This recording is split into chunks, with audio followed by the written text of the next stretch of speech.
All right, that's a take two. Everybody, welcome to Game and Went, the now annual Game of the Year podcast. I'm your host, Craig Kober, and I'm joined by my very good buddy and gaming aficionado, Casey Kozlowski. Casey, how are you, buddy? I'm doing great. Thank you for having me back. It's always a pleasure to talk about my favorite games of the year and the shittiest games of the year. That's certainly one of the better parts, is figuring out which one takes the Raz. And I think we've got a couple solid options for that one. I put one on the Game of the Year contenders list, and I'm sure you noticed it was a little out of place. Oh, I've got a few. I've got a few categories here. You know, I've got my best of 2021. We've got the worst of 2021. I have a little section for games I will be playing at some point for sure, just based on the reception they've gotten. And then I have old reliables, which are just games I've revisited and still greatly enjoy. So I'm looking forward to discussing all of them. Absolutely. And there's definitely some, we're going to talk a little bit about the games as a service, ongoing games. I know that you've been playing a few of those this year at least. Oh, brother. I am still a Destiny junkie. So I dipped back in this year, but I think that's probably something we can approach a little more down the line. So how overall, what do you feel about this year of gaming? What do you think? I got to be honest with you, I think it was a weak year. I just don't think there was a ton on display here. And I think a lot of the stuff that was really good was indie. I think indie games are probably going to be my top contenders. There were some good AAA standouts for sure, right? Metroid, big fucking year for Metroid fans. I mean, the first 2D game we've had in a while. Halo. I'm a huge Halo fan, and I was pleased with what I got, and I'll go more into that. But other than like those two, and Deltarune Chapter 2 deserves, I think, a big spotlight as well. But aside from those games, I think everything else was just kind of I don't disagree with you. I feel like there were some strong niche showings for AAA games, like you mentioned. Like Metroid, certainly not for everybody. Monster Hunter was another big one that was like a major release, not for everybody. We've seen some more specific, I guess, like titles. But especially considering one of the weird things, like not a lot of people have like PS5s or the new Xboxes. And so there's like no new generation games that are really being played by people. Like, you look at like Returnal and Ratchet and Clank, it's like, what's the audience for those? Not a ton of people right now, unfortunately. Yeah, it's true. And it's such a shame because you look at games like Halo Infinite and you see that it's clearly, because that has to run on the base Xbox One. And it shows, dude. It's an ugly game. Say what you will about Halo Infinite. I love the game, and I had a lot of fun with it, but it was like, it was rough looking. I mean, I thought I was playing like Breath of the Wild. I couldn't get it to run on my toaster. There was just no way. I opened it, I tried to do the tutorial, and it was like, on the lowest settings, it was just chugging along, and so I gave up any dreams of being able to play that one. Yeah, it's rough. And it's just like a sign of, I guess, the industry right now and how they're so stubbornly like clinging to old consoles. It really drives me nuts. I don't know why this has become the norm. I do get it in some way. It's consumer friendly and that's great. But I think it's fine to make a new console and just have it have backwards compatibility for all your old games, but just make it so that the new ones come out exclusively on that machine. Why are we limiting ourselves from using the full potential of this technology? And to be fair, upcoming games, I think, are doing that. There was a weird, like, I think there was, like, this weird culture where both Sony and Microsoft kind of were like, no, we're totally going to make it so you can play it on your old system. And then they quickly realized, oh, shit, developers hate this and don't want to do this because it's like developing for two different systems.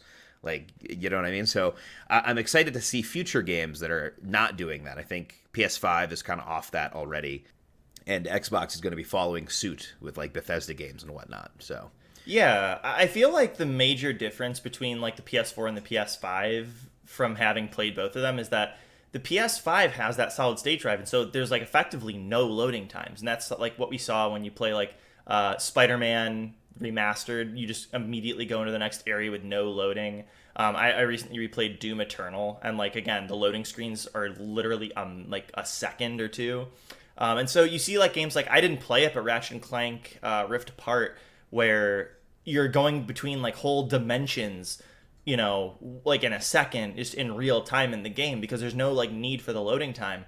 And I feel like a lot of the games that are in position to take advantage of that kind of technology are not just, they're just not being produced right now, because they have all of these people who want these new consoles, but they just, because of the chip shortage or the supply chain issue, can't get a hold of them. And so I feel like a lot of these companies are making games for PS4 and 5 and Xbox One and X and S still, is because they want to make sure that people can play the games and they can make money on these games without disrupting their launch schedule, waiting for people to get these consoles. That's kind of how I've been seeing it. Yeah, for sure. I mean, I was just able to get a PS5 like a couple weeks ago, and I had to camp out at GameStop. Like, the mall opened at like 6 a.m. I had to sit there for 4 hours and just wait for it to open, and then pay $800 because they only sell it in like a bundle.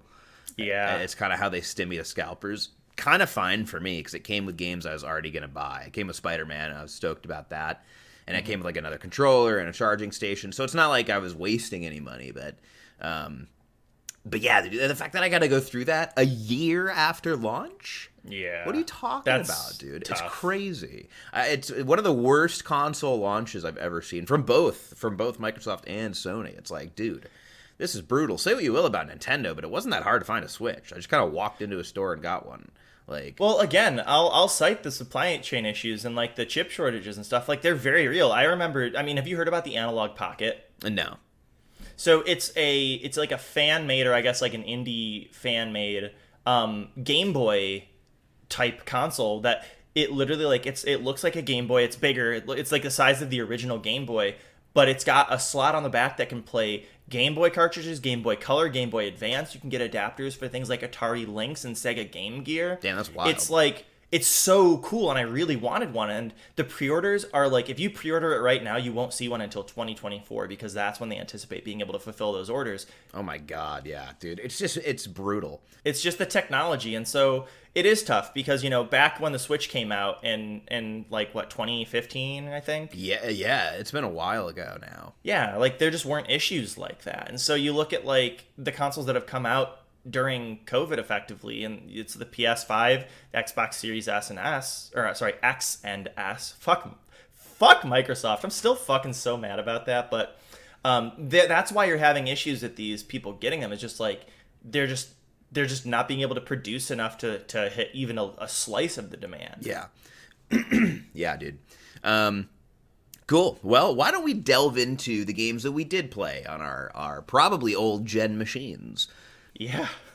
I was fortunate enough to get a first wave PS5, so... Yeah, you were a lucky son of a bitch, dude. I was playing all this shit on well, mostly on PC, to be fair, so I can't really complain too much. But yeah, I mean, there's a lot of games I have here on my 2021 Game of the Year contenders. All right, cool. You want to maybe go back and forth? We'll kind of rattle them off. Yeah, so why don't I start with some of the ones that I probably don't expect you played, and just kind of go through those quickly, because they're there because I enjoyed them, but I certainly don't think that they're Game of the Year contenders. And I'm going to start with one that I honestly didn't ever expect to see, and that's Neo: The World Ends With You. That's the sequel to the DS game, right? Yeah, so when I was in high school, The World Ends With You landed on the DS, and that was like my game for a long time. I must have played through that game a dozen times. It was just this really strange and fun and interesting gameplay where like you had the bottom screen controlled by the stylus, and you had like another like mini game to play on the top screen with the D-pad, and there were like 3 versions of that depending on the character that you were, you know, partnered with. And it was just really interesting and had this very unique type of combat. And I loved the music. It was this very like J-pop fueled soundtrack, and it was just a very interesting world that they built. And I was like so stoked on it. And then they left it with this huge cliffhanger ending. Kinda. I mean, it was like a very big like implications ending.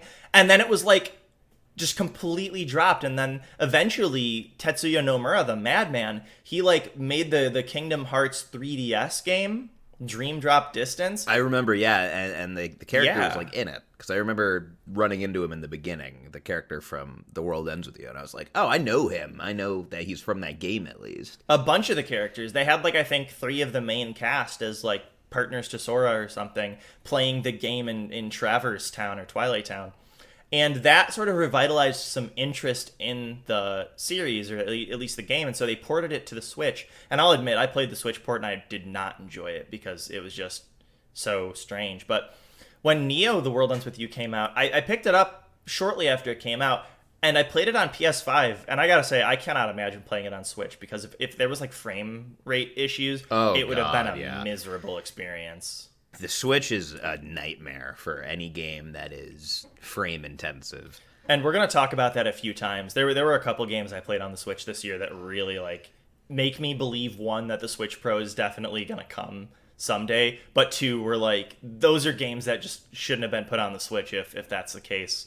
But Neo Twooey, as the kids call it, Twooey. Neo Twooey. It was a very good translation of the original gameplay. It was super fun to play. So basically, you pick a set of pins, and those pins inform your character's powers. Then there's like, you partner up and hit the enemies in a certain sequence to build a meter that you use for special attacks. It was a lot of fun. It felt a lot like playing the original DS game, just like in this new format. And I loved what they did with the story. I think that they really took the ball from the first game and kind of carried the momentum of what that had to say without repeating the arcs that the characters went through. And ultimately, it was a really pleasurable experience until, and I hate when games do this, and it's not their fault per se, but the final boss was just so bad and so frustrating. And it was a struggle to get through the boss. And once I did, I put the game down and I said, I'm done. I don't want to play this again. Oof, dude, brutal. Yeah. Well, I guess, I mean, so I was going to say big thumbs up before, but now what would you give it, I guess? Like I said, the journey. So looking at this from worth the journey more so than the destination, I would give it like a 7 or 8 out of 10 with the stipulation that you're probably not playing this if you weren't a fan of the original. Because there's definitely a lot of stuff you need to know about the original to get the full story momentum here. Like, one of the major antagonists from the last game is a party member in this game. But they don't ever really talk about that because the main characters are new.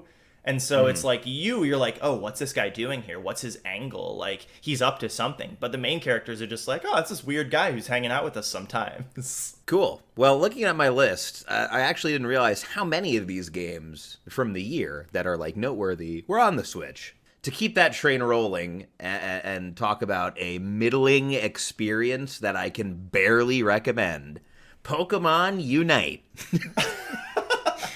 I put that on here because it was like a really big release, I guess. Like, I don't know if I'd call it a major release, but I feel like everybody was playing this for a few weeks after it came out. Unfortunately, I do have to discuss it because I sank hours into this game. Here we go. Oh boy, where do I begin? So Pokemon Unite does some things really, really well. I think the best thing I can say about it is that it's a, what are they called even? MOBAs? MOBA, yeah, massive it's online, a MOBA, or multiplayer online battle arena. I think. It's a MOBA for people who don't like the other MOBAs, and I think that's just great because I'm one of those people. I've tried League, I've tried Dota, I've tried Heroes of the Storm, which I actually like the most out of the 3, surprisingly. I just don't like all the systems involved. I don't like that I have to sit down for like the length of an entire fucking TV episode to play these matches. 45-minute games are pretty common, and the other big ones. And Pokemon Unite really, really simplified everything. There's no shop.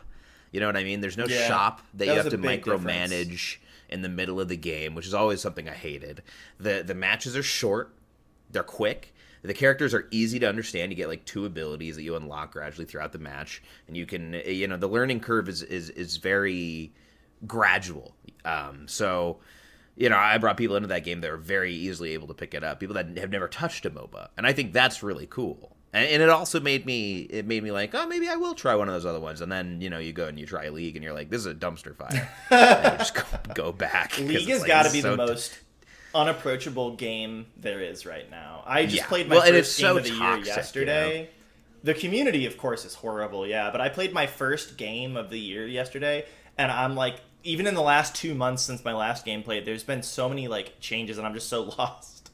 Unfortunately, the good things I could say about Pokemon Unite kind of end there. I think you hit it on the head. Egregious pay-to-win elements. Yeah. The game runs like absolute dog water most of the time, but in a match, it's actually pretty reliable. And the fact that they have a 60 FPS mode on the Switch is downright a miracle. But I do think this game would run better on your phone than it would on the Switch. And that's a little hilarious. So you can play it on your phone, and to the same yeah, that's what I mean. Like extent. I bet that game runs and is optimized a little better for the phone than it is for the Switch, because the Switch is just rough hardware to develop for. Man, it's a terrible machine in terms of power. I feel like you've got to develop a game with the Switch in mind for it to be like a Switch game. Like that's Nintendo's advantage. Is like all of their first party games run pretty well because that's what they're developing it for. But these games that they make for like multi-platform, like Unite being on the phone and the Switch, they probably didn't optimize it for the Switch because they had to put it on multiple things. Yeah, Pokemon Unite for me gets a. It was nice to play it for a couple weeks with some friends. I will say that I had a good time with the game, but that lasted all of again like 2 or 3 weeks to a month tops, and I would recommend it to anyone looking to maybe try out a MOBA. It's a really good entry point into the genre, but don't become addicted to the game because you're only going to find pain ahead of you as the game attempts to nickel and dime you into powering your dudes up, and you just experience teammates with the IQ of a fucking banana slug. And that's any MOBA, I'm afraid. So talking about like phone MOBAs, I listened to a podcast, Into the Ether, the other day, and their game of the year, and one of the guys, number 10 of the year, was League of Legends Wild Rift, which is the phone version. And so I downloaded it kind of to check it out, and I like League of Legends a lot. I think it's a great game. I've been playing it for now over a decade, but it's definitely very unapproachable, and Wild Rift is a lot more so.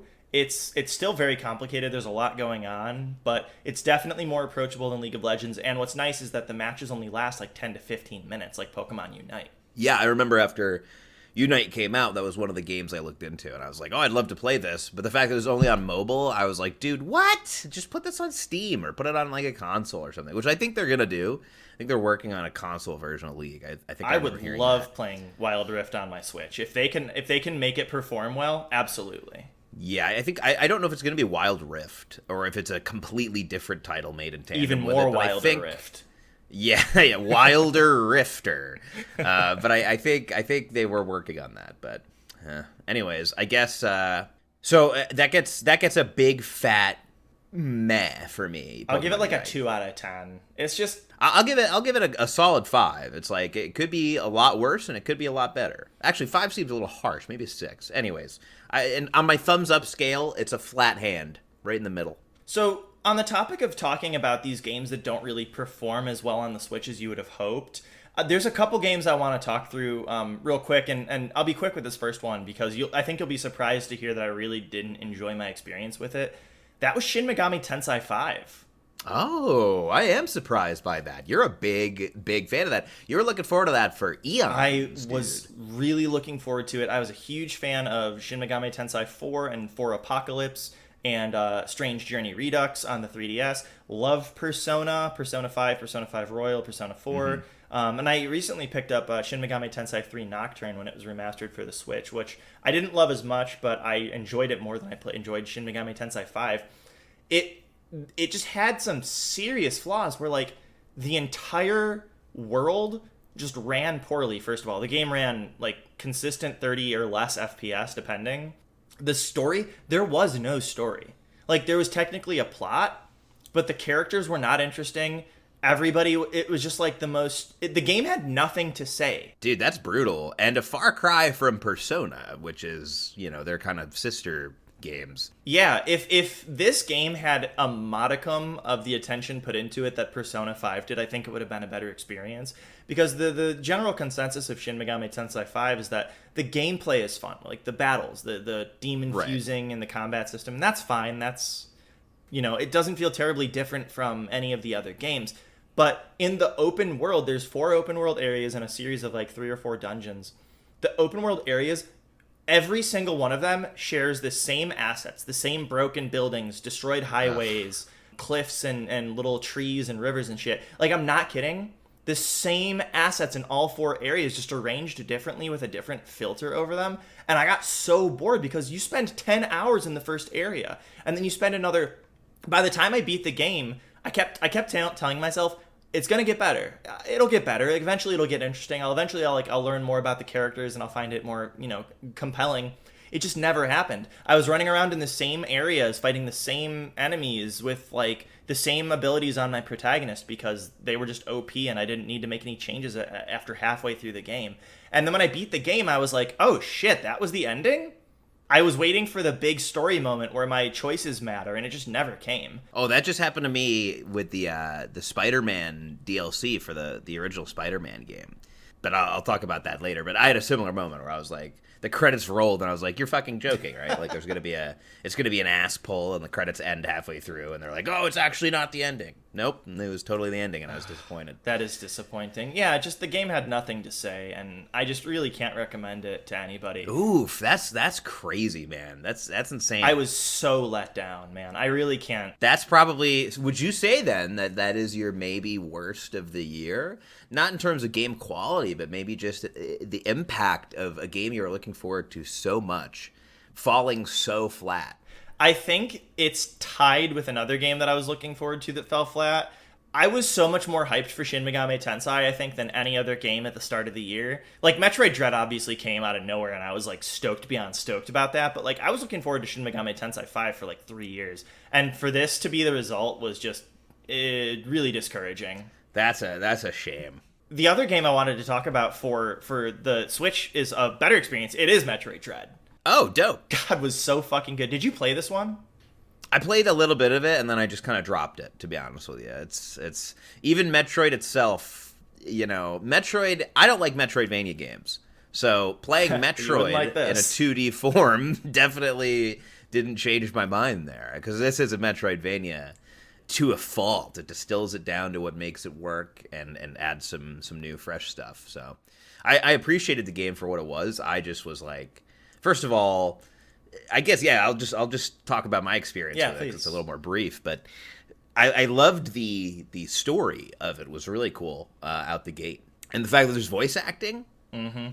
Dap up Nintendo, dude. I pray for the day when they add voice acting in like Pokemon, and they sort of had it in Breath of the Wild, but not really. I think that's a big step forward, dude. Come on. It's 2022. What are we doing without voice acting in games? Metroid Prime 3 had voice acting, actually. It just wasn't necessarily very good because it was like the first Metroid game that had it. Yeah, Metroid has always been good at that, and good at like making the story very cinematic with that. I think it's because Nintendo outsources the Metroid game. So Retro Studios was responsible for Prime 1, 2, and 3. Mercury Steam was the studio behind this and Samus Returns on the 3DS, which I did not like even a little bit. And so they're good at innovating, I think, because it's not Nintendo making the creative decisions. True, yeah. In terms of the game itself, I liked it. Again, I don't like Metroidvanias, so quickly it lost me as I, spent hours roaming around wondering where the fuck to go. The Emmy parts are cool. The Emmys are cool enemies. Why would I ever play that? The most stressful shit I've ever experienced. Like, I didn't sign up for like a horror game. I guess I shouldn't have bought a game called Metroid Dread in that case, but it really is dreadful going through those segments of the game. And I can also say that they're not super entertaining to me. It's kind of like, hey, you're going to get put in a maze where there's a couple ways out, and you just have to figure out how to get there, and you're going to die like 8 times along the way, most likely. Unless you're like yoked at Metroidvania games. That's all fine and dandy. I didn't think that's the kind of challenging I liked. Compared to a game like Hollow Knight, which I also didn't finish, but I got a lot further in Hollow Knight because I liked the combat and I liked the it was rewarding to me to fight enemies and get stronger. It had that Souls-like element here that this game was lacking. I mean, Metroid is a little more classic in style, I think. I would have liked to see Metroid Dread's map system with everything else kind of from Hollow Knight. With obviously except for the combat, but like the attitude of progression that Hollow Knight had with the map of Metroid, to me, would probably be the first Metroidvania game. Hardcore Metroidvania, I should say, because I played Ori, but that's like, babies first. So, yeah, that would be the perfect game for me. I didn't love Metroid Dread, but I think it's a really fucking good game. It's an important distinction there. I think Metroid Dread was very successful in being a good Metroid game. Like, I played through Metroid Fusion and Super Metroid after they announced Metroid Dread, and I was like brought back to the nostalgia. Metroid Fusion was my first Metroid game, first Metroidvania game. Super Metroid was like a little more hardcore because that's on the Super Nintendo, and they didn't make games quite as easy or approachable, I think, back then. But playing through Metroid Dread is funny because I'm obviously a huge Metroid fan, and so reading those sort of maps and reading like the world and seeing like, oh, I bet you there's a block there that I can destroy with a certain power up, or like recognizing where things were, I felt like I got lost less in this game than I have in any other Metroidvania ever.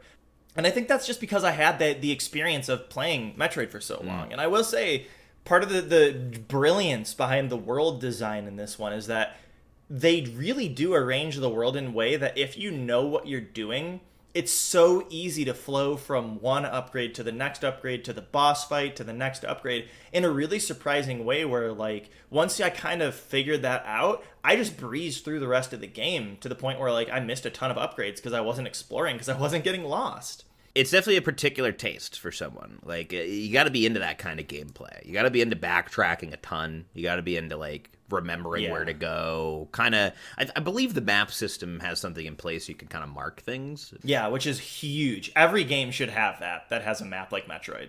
It's nice. I agree. I definitely agree. Just wasn't quite for me. I'm going to rattle off a few games here that you probably didn't play and just give kind of a rapid fire round. Okay, let's go through. We're about half an hour in, so let's talk about some of the quick ones. Yeah, let's start with, because once these are out of the way, my list gets to the meat and potatoes, my Game of the Year contenders. So let's get Forza Horizon 5 out of the way.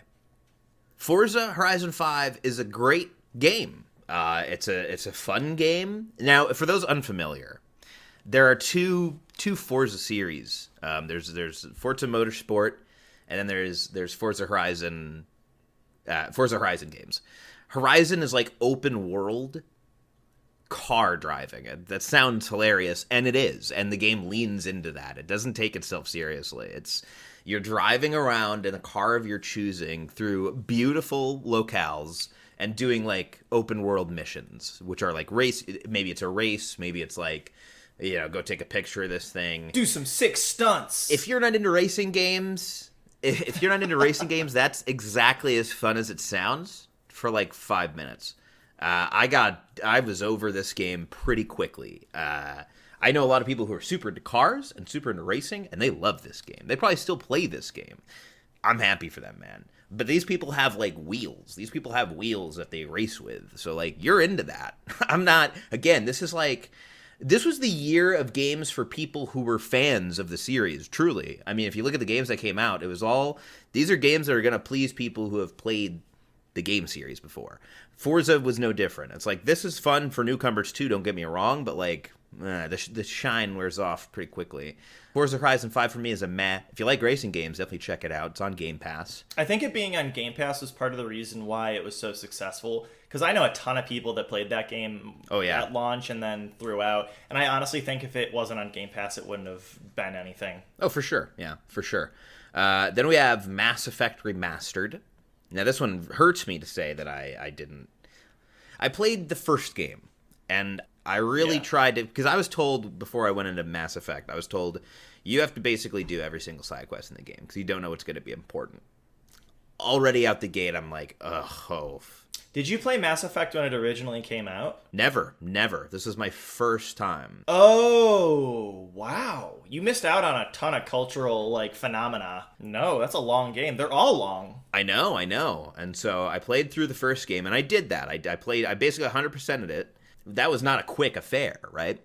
So, and it's also an incredibly dated. The first game was painful to play through.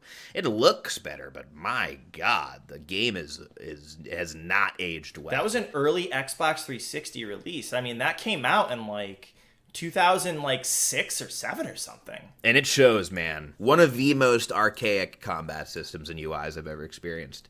The game was fine otherwise. You play Mass Effect for the story for the most part. I mean, I don't think it was going into Mass Effect for the gameplay. At least that's my interpretation of what I witnessed, because the story was great. I like the fact that choices matter and choices carry over for the most part. But I got to 2, and I got into it a little bit, and I was like, oh, Jesus, man. Am I really about to clock another 30 hours just for, like, the second act of this story? And even longer than that if I'm gonna 100% it like I'm apparently supposed to. So I just had to take a break, dude. It was too much at once. I do think eventually I'll go back and finish it. From a complete newcomer, I didn't really like anything about it other than the world and the story. Like, the things that matter were great. The gameplay was dog water, but I understand that it's because it's an ancient game. So yeah, I played all those games when they came out. I remember Mass Effect 1 being, like, real clunky, and what sucks is that Mass Effect Remastered, or Legendary Edition, I think it's called, they improved a lot of the things about Mass Effect 1 that didn't work. So you're playing the, like, improved version, and to hear you say that it's still not great is a little discouraging, but I'm not going to get it because I can't spend, 150 hours on another game series right now, but yeah. Mass Effect 2 was my favorite one by a long shot because it felt like they really figured out and streamlined the gameplay. They made it fun. You didn't have all these abilities and all these things. You just kind of had what focused and, like, what mattered in combat. And then Mass Effect 3 was really fucking bad. Like, the story was bad. The gameplay was bad. The ending was, I mean, controversially really atrocious. Like, that game had a ton of really bad buzz when it came out because the ending was just so crappy. And I've heard that since then they've made some changes and updated it a little bit more, but, like, I don't know, man. I don't need to go back to that. Yeah. Especially after Andromeda, I really just... They're going to need to earn my loyalty back by showing me that they have a clear vision of what the series should be moving forward and what, and just and say that they learned from their mistakes, of which there were many. Now, that is probably the best segue you could have given me to talk about Halo Infinite. Halo, another game that, you probably didn't play. I'm a big Halo fan. I mean, I have, like, 7 Halo books on my shelf. So I dabble in the expanded lore of the series, and I play every couple of years. I make it a point to play through the entire series again, usually on Legendary with my buddy. And I'm not saying any of this to, like, so I'm not, like, dick wagging. I'm rather just trying to present that I'm at least a decent fan. So it's going to take a lot to impress me, and it did. Halo Infinite is a good Halo game. It's a great Halo game, in fact. And it's a good video game. Not a great video game, but a good one. It's got some issues. Namely, the optimization is some of the worst I've ever seen. The multiplayer, monetization system is one of the worst I've ever seen. Terrible. I've heard it's horrible. It's really disappointing. Yeah, trash battle pass, trash store, trash armor customization options. They have said that they're aware of these issues, but so far we've seen 0 improvements on that front. The game's campaign, where it matters, it's pretty good, though. The story, I liked a lot. I thought it was great. I think it's simple. It's a simple story. This is kind of like a Force Awakens. It's a soft reboot. Oh, that's not a good thing. Well, Force Awakens is a good movie. Force Awakens is a fine Star Wars movie. That's not where things started to go to shit. Fair enough. Force Awakens was a watershed moment for Star Wars because it could either go really well or really shittily. That's true. I'm of the opinion, and I'm sure you are too, that things then went really shittily. And that's exactly what Halo Infinite is like. Things are set up for Halo right now to either knock it out of the park and bring it back to star status, or go dog shit again and give us another Halo 5 or Halo 4 and just sink lower into mediocrity. Right now, I think they've leveled the playing field. This game is fucking fantastic. The grappling hook is one of the best I've used in any video game, and this is the closest I've ever felt, besides the Spider-Man games, to feeling like Spider-Man. Like, first-person Spider-Man. It's crazy how well the grappling hook works in a game where everything else is kind of janky, except for the gunplay. The fact that this grappling hook works so well is its saving grace. It never, ever, ever got bored playing, having gunfights with enemies, moving around the world. I often don't even take a vehicle because it's just quicker to grapple. I feel like I'm in Attack on Titan. It's incredible. It's so fun just for the grappling That's hook. sick. They should call this Halo Grappling Hook. That should be the subtitle. And that combined with a pretty good story made for a pretty good campaign to me. One of the things I love about it is that it's got kind of a Breath of the Wild freedom to it. So I went into 100% of the game, and I finished the whole thing, 100% of it, in about 20 hours.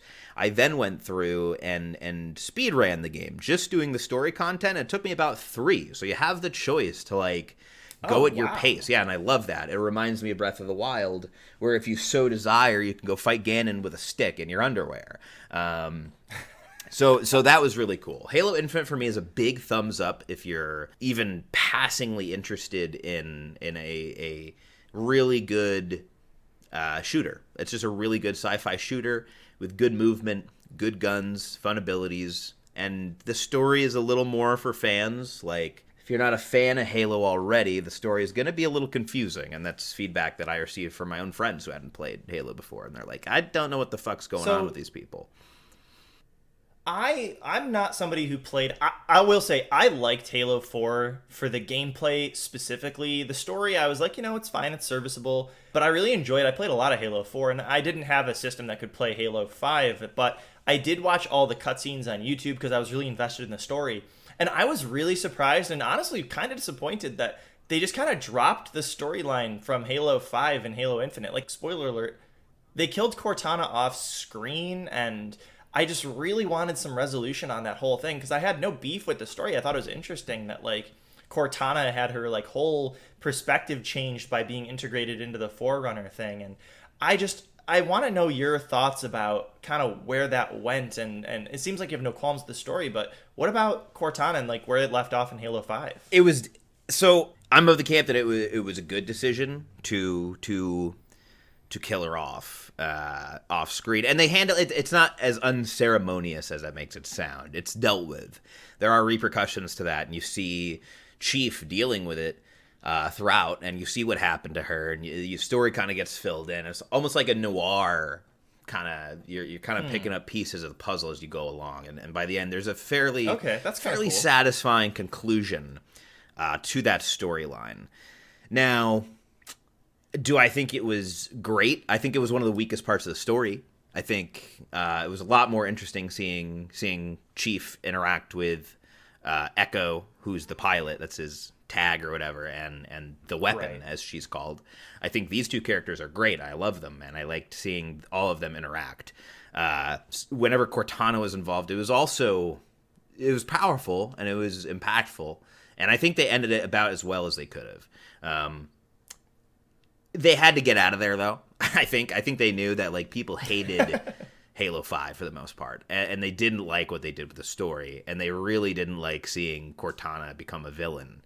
So they retconned it, and I get that. And I think now what they're trying to do is move on just from that entire saga and have a new, more mature Chief, because he is the most human he's ever been in these games, and it's a delight to see. That's great to hear, because that's definitely his arc from Halo 4 and 5. Oh, he has so many lines in this game that are just so raw, and they hit, dude. And it's like, I'm playing through Halo again, believe it or not, and I just played Halo 1, and I was like, he's like night and day. Like, he's so cold and calculated. I'm reading the books, too, and he's so cold in the earlier books when the war first starts.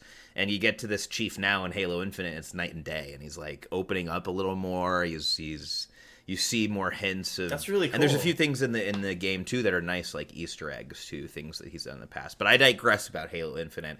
I will say it's a big thumbs up for me. If you're a Halo fan, you gotta play Halo Infinite. It's the best thing they've done since Reach. I'll get around to it eventually, and I'm looking forward to it. I feel like we live in a post Breath of the Wild world where every franchise is trying to turn their game into Breath of the Wild, and I've got no beef with that per se. It's kind of an interesting observation. I'm worried that it's gonna eventually hit like a singularity and just collapse. Well, one last piece of criticism for the game is I wish that it was more like Breath of the Wild in many ways. I wish that things weren't marked on the map out the gate. I wish you had to stumble upon them. I wish there were more unique biomes to explore. One of the best parts of Breath of the Wild is looking at a snowy mountain and thinking, is that just part of the scenery or can I actually go in there? And then getting your ass kicked by weather. Halo lacks a little bit of that, but it feels like it wants to do that. It feels like it would be really good at it, especially with the grappling hook and the freedom you do get in the game to scale mountains with ease and just like sprint across the entire fucking ring. You feel very free, but the game isn't really giving you enough to be free. So I do wish it was more like Breath of the Wild. Can you explore the entire ring? No. It's a small part of the ring, but you're able to scale it very easily. Okay. And so maybe with DLC they'll introduce more. But Halo Infinite, thumbs up. Okay, I'm down to 5 games on my own list, and Well, before we get back to the game of the year, why don't I run through some of the, I guess, honorable mentions on my list too? Rattle them off. It was the Game Awards Game of the Year. I played through It Takes Two with my girlfriend recently, and it wasn't bad. I gotta say, It Takes Two is actually a contender for me. So this is a good one. Yeah, this is a good one as we start to get into the contenders. This one is high up on my list. Wow, really? I did not think it. I thought the gameplay was pretty fun. I will say I really enjoy how creative they got with like the characters' power-ups and how they interact with one another. I really enjoyed how they translated, their house and yard into the game world in this fantasy setting. There were some absolutely gorgeous set pieces that were really, like, honestly, truly breathtaking. But at the end of the day, aside from all that stuff, it was just like, this is a Mario game. And the writing was so fucking bad. Like, the writing was so fucking bad. Okay, listen. Let's get this out of the way. Some of the worst writing, some of the worst dialogue, some of the worst story I've ever fucking witnessed in any video game in my entire life. I agree. I think the story is the worst part of the game, hands down, and nobody would disagree with that. It is bad. It is a bad story. And the writing, It really is. The writing is just cringy. It's like, this is not how anyone fucking talks. I'm spoiling the story. It doesn't matter. So basically, these people are getting divorced. Their kid is like, oh, it's fucking... She's like British, I think, right? Yeah, the wife is British, and so is the daughter, and I think they live in England. Okay, that makes sense. And she's like, oh, it's fucking my fault they're getting divorced. And it's like, okay, and then a book, a fucking talking book. A fucking, like, Spanish or Mexican book, too. That's the worst part. They clearly hired this guy off Fiverr. And he's fucking just so over the top. And this book attempts to make them heal their relationship by turning them into clay dolls? They're both just really shitty, toxic people who, one, they should get divorced. They're terrible people. And then at the end, you expect the game to go deeper into why they're unhappy, and you kind of are hoping the whole game. I was hoping they didn't get back together. That would say something, because I was like, that would be absolutely more realistic and more satisfying. Yeah, but instead they realize, oh, we just lost our passions, and now that we remember them, we're madly in love with each other again. The whole game is just surface level. It's like they never get into that. They get so close. They're like, oh, this is where we spent our first, honeymoon together, or our first anniversary. And, we spent all this time together, and I really loved that coat you wore. And what happened? And then they talk about it. And then they get to the end of an area, and they're like, wow, I guess, we have really gone through some stuff. And then they get immediately put into the next area where they have to... Yeah, and then they're assholes again to each other constantly. It's like they just never, ever go deep enough that they need to. It was infuriating to behold.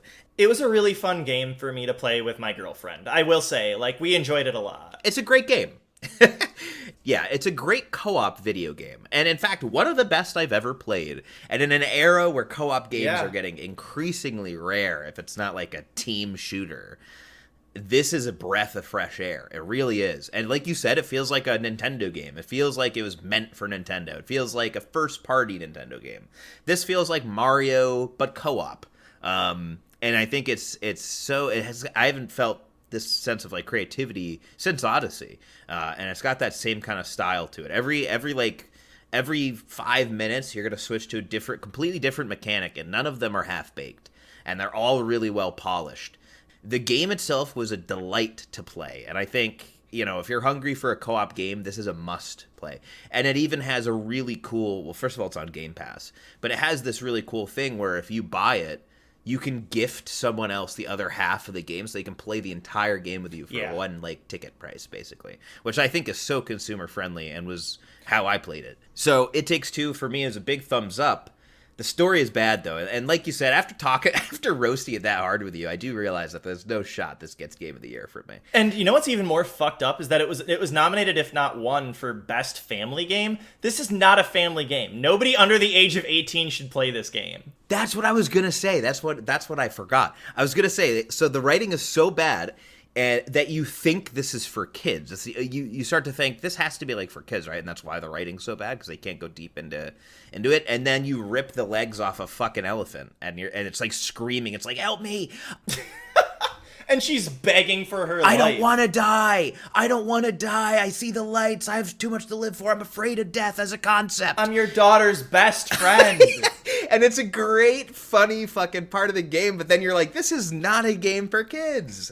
So there's really no excuse for the writing being this bad. I think one of the things that would have helped the game immensely, because it feels like they're just trying to do this for the kid, and it cheapens the entire deal.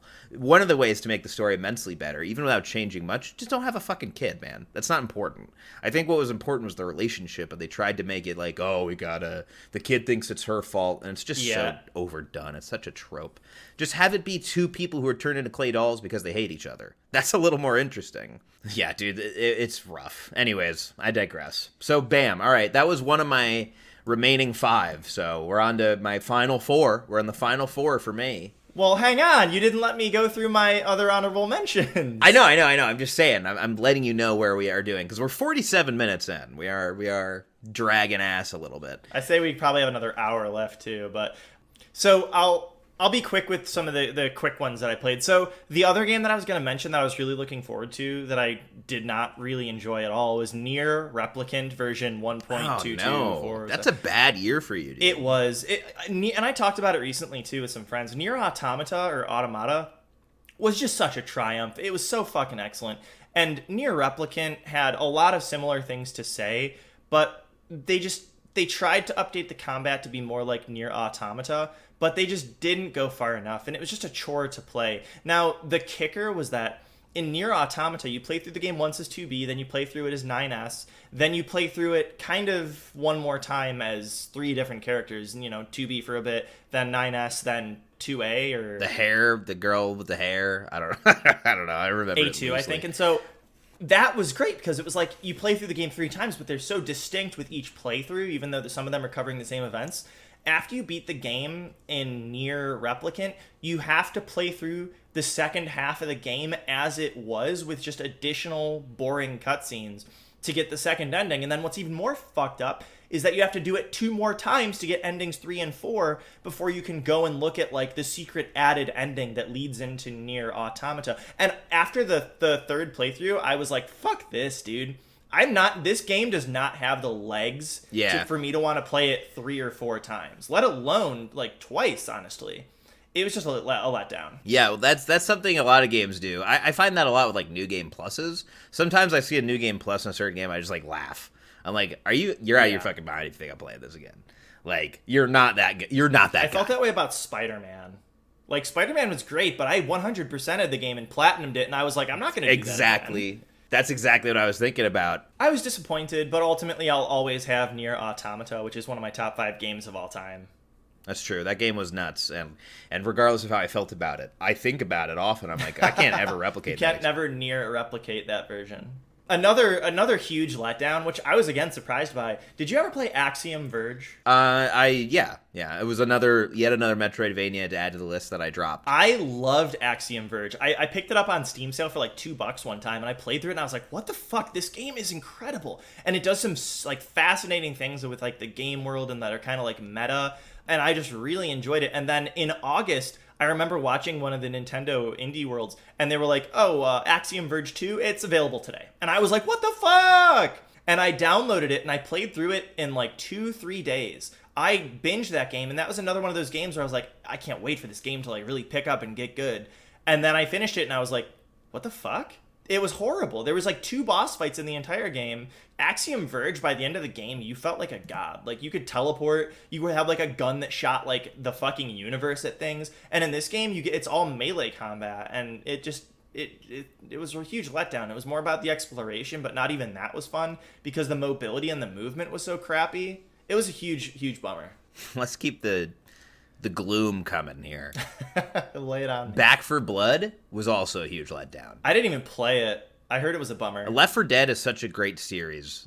Everyone's been hungry for Left 4 Dead 3, and Valve is holding us hostage for some reason. And Turtle Rock, who made Evolve before this, which I loved. I loved Evolve, and I think it's 10 times a better game than this, actually. It's just a shame how they managed it. Evolve died because of their own hubris and monetization, not because it was a bad game. Back for Blood is a bad game. I shouldn't say bad. It's wholly mediocre. This is a game you would find on sale at GameStop for like $10 a year after release. It's a pathetic, pale imitation of what made Left 4 Dead successful. It adds so much bloat and like micromanagement bullshit with a card system. Hey, do you like Kingdom Hearts Chain of Memories? Oh God, no. What if we added that to Left 4 Dead? Would you like that? Because I fucking wouldn't, and that's why I don't like this game. Moving on. Then I'm literally just gonna list a bunch of games that I didn't play, but that came out this year that I kind of had some intrigue in. Okay. The first of which I want to mention is Scott Pilgrim vs. the World, the game. I played that on the 360, and it was like lost in time because of licensing issues. It's back. It's for a bunch of platforms. It's like River City Ransom or one of those beat 'em up games like Turtles in Time. I'd recommend it for folks that are into that because it's a really great version of one of those games. Scott Pilgrim's having a comeback, actually. A side note, he's got an anime coming out for Netflix now. I'm excited for that, too. I'll be interested to see. They had like a animated short that came out on Adult Swim before the movie. That was pretty good in the style of the comic book, and so I'm interested to see what they do. I hope that the anime is more faithful to the comic because the movie sure fucking wasn't. I loved the movie, and I'm probably gonna check out the anime. I like the movie. It's just not like if you read the comics, which are inspired and really good, and they have like a very like interesting theme, believe it or not. The movie is nothing like the comics, and it's serviceable and it's fun, but just like I'm sure it's like a separate piece of media entirely. Well, I like that, actually. I think that's how it should be done. I agree. That's what Cowboy Bebop should have done. Be its own thing with its own like twist on the story. Anyways. So Persona 5 Strikers came out February 23rd. That's recently been free on PlayStation Plus, and I'm looking forward to playing that when I have a slot in my games calendar. Ugh, isn't it like a fucking sequel, but it's also like a completely different genre? So that's pretty standard for Persona, actually. I mean, Persona 4 had like Persona 4 Arena, which was like a fighting game that was technically a sequel. And I mean, you gotta consider it like a non-canon sequel. Like, it's canon with the original base game, not with Persona 5 Royal. And so it's kind of like split timelines in a way if you look at it that way. But it's like, and you played Persona 5 Royal, right? It's on my list of games I will be playing / finishing. Okay, so sure. The third semester of Persona 5 Royal felt very much to me like a movie that would come out after the end of an anime series, just to sort of have another like non-canon story to tell. It's like that. Okay, that makes sense. So it's like you're really there for the characters more so than like any significant plot. But that being said, friends of mine who've played it have said the story is actually pretty interesting and pretty fun as like a Musu type game, like a Dynasty Warriors type game. Yeah. So I'm looking forward to playing that. I'm also looking forward to playing Subnautica Below Zero. The first game fucked me up. I bought that on the Epic Store. I think I got it for free. And that game is phenomenal. It was so scary. Without a doubt, the scariest game I've ever played. Jesus. Dude, without a doubt. Because, like, the underwater shit, I have no interest in being in the ocean in real life at all. I do not fuck with the ocean at all. Yeah. It's like kind of like immersion therapy where I'm like running around in the ocean. There were some truly terrifying moments where like you're in your little pod, you look up and you can't see the surface, you look down, you can't see the seabed, and in all directions you can't see anything because you're just that deep in the middle of this giant ocean, and then you hear a monster roar. And then, like, in fucking 10 seconds, there's a monster that just comes out of fucking nowhere, has, like, bitten your whole ship, and is just taking you for a fucking ride, dude. It was horrifying. Oh, my God, it was so scary. Subnautica, yeah. On my list, I have Outer Wilds as a big one that I need to That's play. a huge one. I've heard that the DLC was, like, an entire another game, and it's been nothing but praise. That's definitely on my list to be played soon. Yeah. I just bought Disco Elysium on Switch on sale. That is 100% my next play. That's big. That's probably my next play, honestly. But Outer Wilds, when I see that on sale, is a huge pickup for sure. I've heard phenomenal things. Same. Eastward is another one. Eastward it's like, I've been told that it was like a Mother 3 type game, where it's like this like pixel-based, you know, kind of like plucky, but like secretly really fucking dark story. And that's like... Oh, boy. Yeah, that's my shit though, for real. Like Mother 3 is one of the most impactful games I've ever played. And you're the kind of guy that's not gonna trick. If you played it and it wasn't that, I'm about to hear about it. And then another thing I've heard about Eastward is that there's a game that you can play within the game that's like a fully developed RPG on the scale of Final Fantasy VI. And it's like a full like 10 plus hour game within the game. So it's like you buy the game and you get 2 games, which I think is kind of neat. Yeah, that's and like cool. Unexpected. Okay, I got 2 more. 1, Ruined King, a League of Legends story. I've heard good things. I am really impressed with Arcane, which we're going to talk about later. Yeah, actually, I think that game's on my list as well. Lower down. It's not a priority for me, but I like that it's the League universe, and it's like a turn-based RPG, I believe. Yeah, it's got like the lane system from League of Legends, but translated to like turn-based combat. So I'm interested to see how that plays out. And then finally, Solar Ash, which is the follow-up to Hyper Light Drifter, which is one of my favorite games. Did that come of the out last this 5 year? years. That came out December 2nd. Oh, so very recently. Yeah, Wow. I've heard it been compared to Shadow of the Colossus, Jet Set Radio, and of course Hyper Light Drifter. And so I'm really excited for that one. I do remember seeing all the many E3s where it would show up and game shows or game award shows, and they always had like a trailer or a clip, and I always was like, that looks nuts. The art style. It's a very like atmospheric type game. I imagine there will probably be like little to no dialogue, and I'm excited to see how it plays out. Hyper Light Drifter was truly a work of art. Very hard to play. Definitely hard to like find the story in there. But if you're the type of person who likes to play like a Dark Souls game and really dig in to like the lore and explore, I think you'd really like Hyper Light Drifter. Dope. Hell yeah, man. That one's on the list. Okay, so we're about an hour in. I'm going to rattle off. I'm going to kill everything else from my list that isn't a Game of the Year contender for me. Or at least very noteworthy. So I've got a couple more. New Pokemon Snap. This is super rapid fire round for me. Good game. Doesn't quite live up to the original. I couldn't recapture that charm. I think it's because I've grown out of the game more than the game it was bad. I think it's just this is a Pokemon Snap for a different generation, and I wasn't able to relive my childhood through it. I'd rather just play the original Pokemon Snap if I want that nostalgia.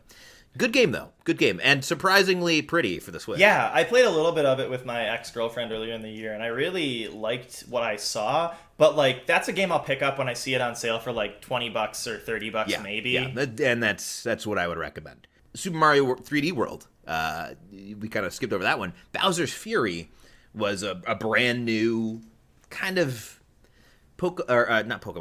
Mario like micro game. It's not a full-fledged game, but it has a lot of makings of one. There was like a solid 5-6 hours in Bowser's Fury. Yeah, it was fun. I liked it a lot. I do think it, perhaps more than any other Switch game I've ever played, showcases just how terrible that hardware is. The jagged... The graphics were disgusting. I didn't think they were that bad, but the performance was pretty tough, Yeah. Otherwise, though, I loved it, and I liked the really creepy Bowser, who, like, I would always panic when I'd start to see a shell, like, spinning in the water. It was really unsettling, and I liked that a lot. that gets a thumbs up for me if you're a fan of Super Mario, and especially if you haven't played Super Mario 3D World. That is a must purchase. I just started replaying that with my girlfriend like the other day. We played a ton of it last night. That is, I think it's my favorite 3D Mario. It's just so fun. The movement is like very precise and it's just very satisfying. Yeah. It's just an excellent play for folks who haven't. It's a 10 out of 10. Super Mario 3D World is a 10 out of 10, and Bowser's Fury is a great little dapping on the side. So I highly recommend. And then finally, a game I played called Before Your Eyes. We'll save that actually for my contenders. Let me just quickly talk about 2 games that I fucking hated. Call of Duty Vanguard, which you might be wondering why would you even buy that, and it's because I have a bad habit of every year my friends convince me to buy the latest Call of Duty so I can play with them. And then I play it for 2 weeks. I fucking hate it. I've played it just a little too long to not get a refund, and I'm out $60 and wasted a lot of time on a really subpar experience. But Call of Duty Vanguard goes above and beyond to be worse than any COD I've ever played. It's buggy. It's a nightmare to get the game to work properly.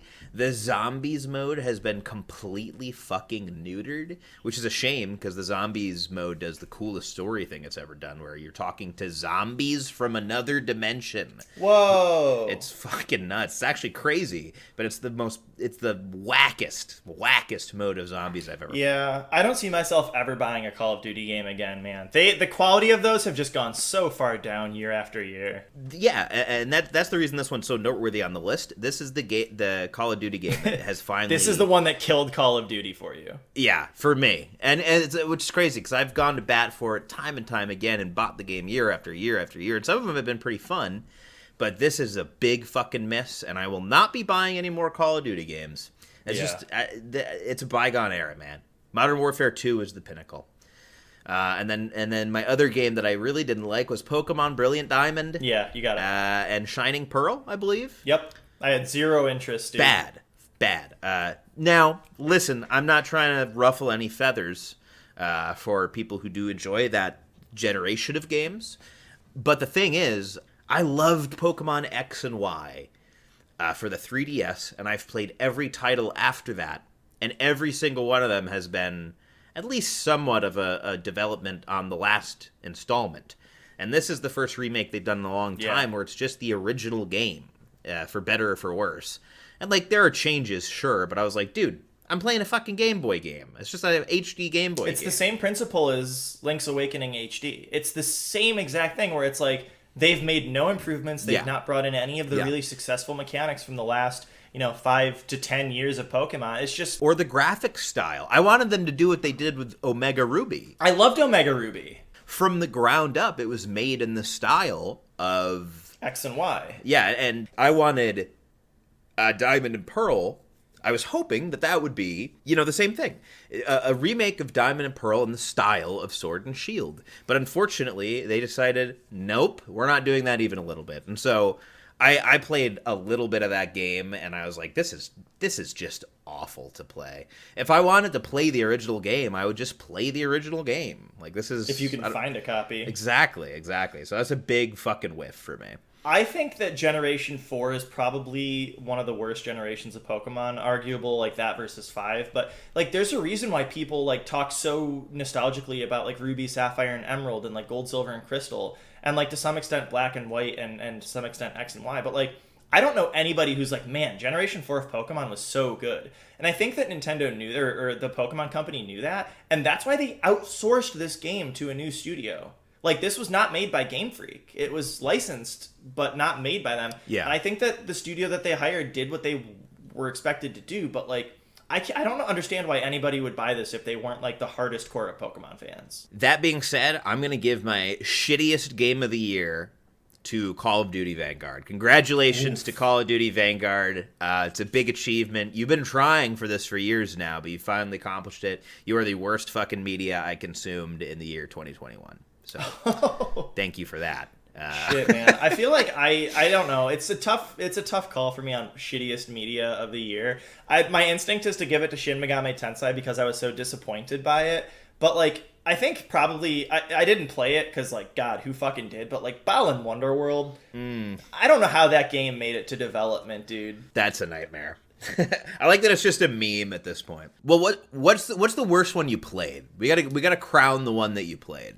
It's so close between Axiom Verge 2 and Shin Megami Tensei 5. Oh, man. Both games that you probably wanted to love. That's so sad, man. Yeah, I'm going to give it to Axiom Verge 2 because, like, that game, Shin Megami Tensei 5 at least had, like, really great combat that you expect from the series. Axiom Verge completely neutered itself and, like, there was, like, nothing fun about that game. Like, quite honestly, I kept playing it because I really cared about the story from the first game, and there was, like, little glimpses of lore and shit. But, like, when I got to the end of that game, I was, like... it was like I had eaten a fucking, like, bitter lemon. It was oh, my horrible.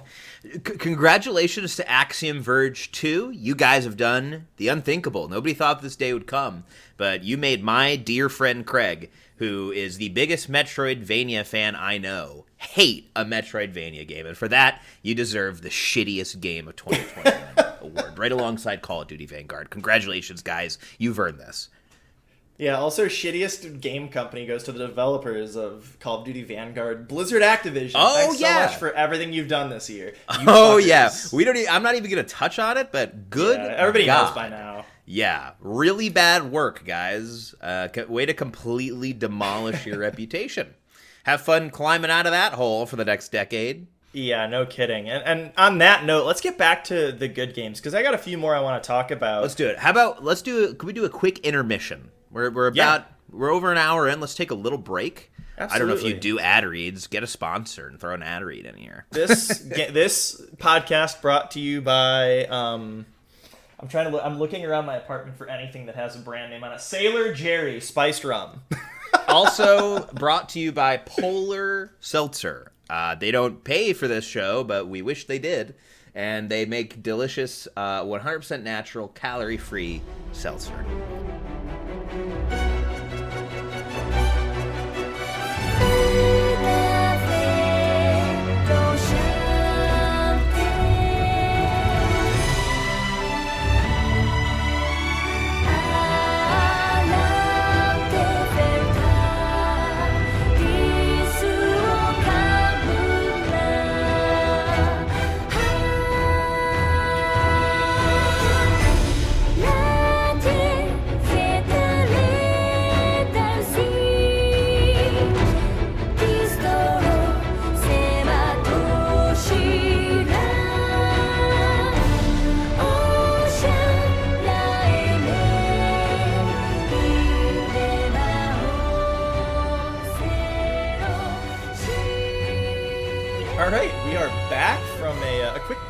I think we want to get back into talking about the Game of the Year contenders. So I know that this one's coming out here shortly for the PC, but I would say that the game I probably spent the most time playing this year on this list is Monster Hunter Rise. I must have 100 or plus hours on that. That's insane and not surprising in the slightest. I remember we played Monster Hunter World together on the PS4 when that came out, and then I played the entire game again with another friend after that. Oh, wow. And I haven't even touched Iceborne or the expansion for that yet. That's on my list. But Monster Hunter Rise, I've been waiting, for the PC release. Because I can't do... After Monster Hunter World, there's no fucking way I'm going to play a Monster Hunter game on the Switch, dude. I understand. You're a PC boy, and you want to play on PC, which is, I think, fine. I was really surprised because World's whole, I think, kind of vibe was that it was this very approachable Monster Hunter world because there was no loading screens within the game. Everything was gorgeous, like very well designed, very smooth and fluid animations.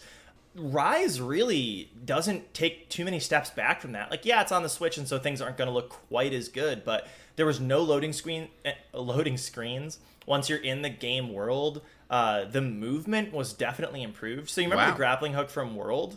Yeah, it was very jank.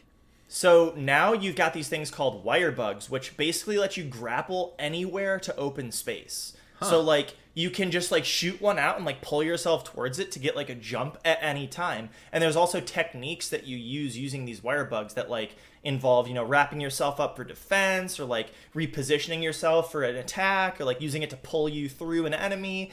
Like, there's some really cool gameplay mechanics added in Rise that weren't in World. And then also, you now have dogs on top of the cats that are with you. And you can ride the dogs to like move around the environments more. They really stepped it up. And I think that it's going to just be excellent on PC. And honestly, for what it's worth, it ran really well on the Switch. Like, I'd never had issues with the performance.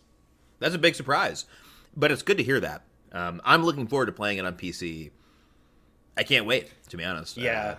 I played this game with my friends. Like, everybody was playing it when it came out for hours and hours and hours. If I had any criticism for this game, it's that the DLC that they released that was like, here's a new monster, you had to grind like a fucking ton to even get to the point where you could play against those monsters. For one of them, you had to hit Hunter rank 100, and I was at a point where, like, oh man, I was at Hunter rank 65, and every, like, top level hunt I did would only give me 1 rank, and it's like, I'm not just gonna grind for 30 hunts just to get to fight a new monster. So yeah, that's a little lame. It was disappointing. I do think the fire break or something, there's an expansion coming out for it this summer. Sun something. Yeah, and they're touting it as being like an entire game worth of content. That's pretty cool, and I believe I've heard that might drop at the same time for Switch and PC, so that'd be pretty neat. Oh, that would be really cool. I imagine it'll be, because I heard Iceborne the same, like, it's basically like another whole game on top of Monster Hunter World, so I imagine that's just sort of the direction they're going in, and so yeah, I'm really excited to get back into it when that comes out. For sure, yeah.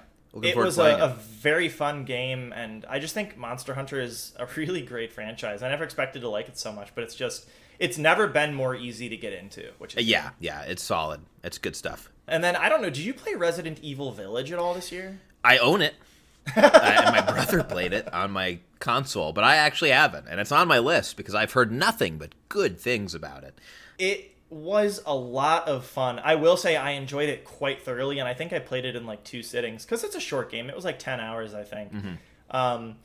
It felt kind of like an amuse-bouche of Resident Evil. Like, you had the village, which felt very much like this. It felt like a what?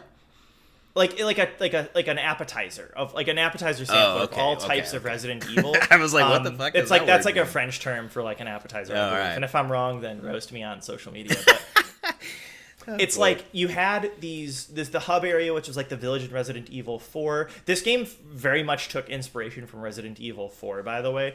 And there were 4 cardinal locations. There was like the castle with Lady Dimitrescu.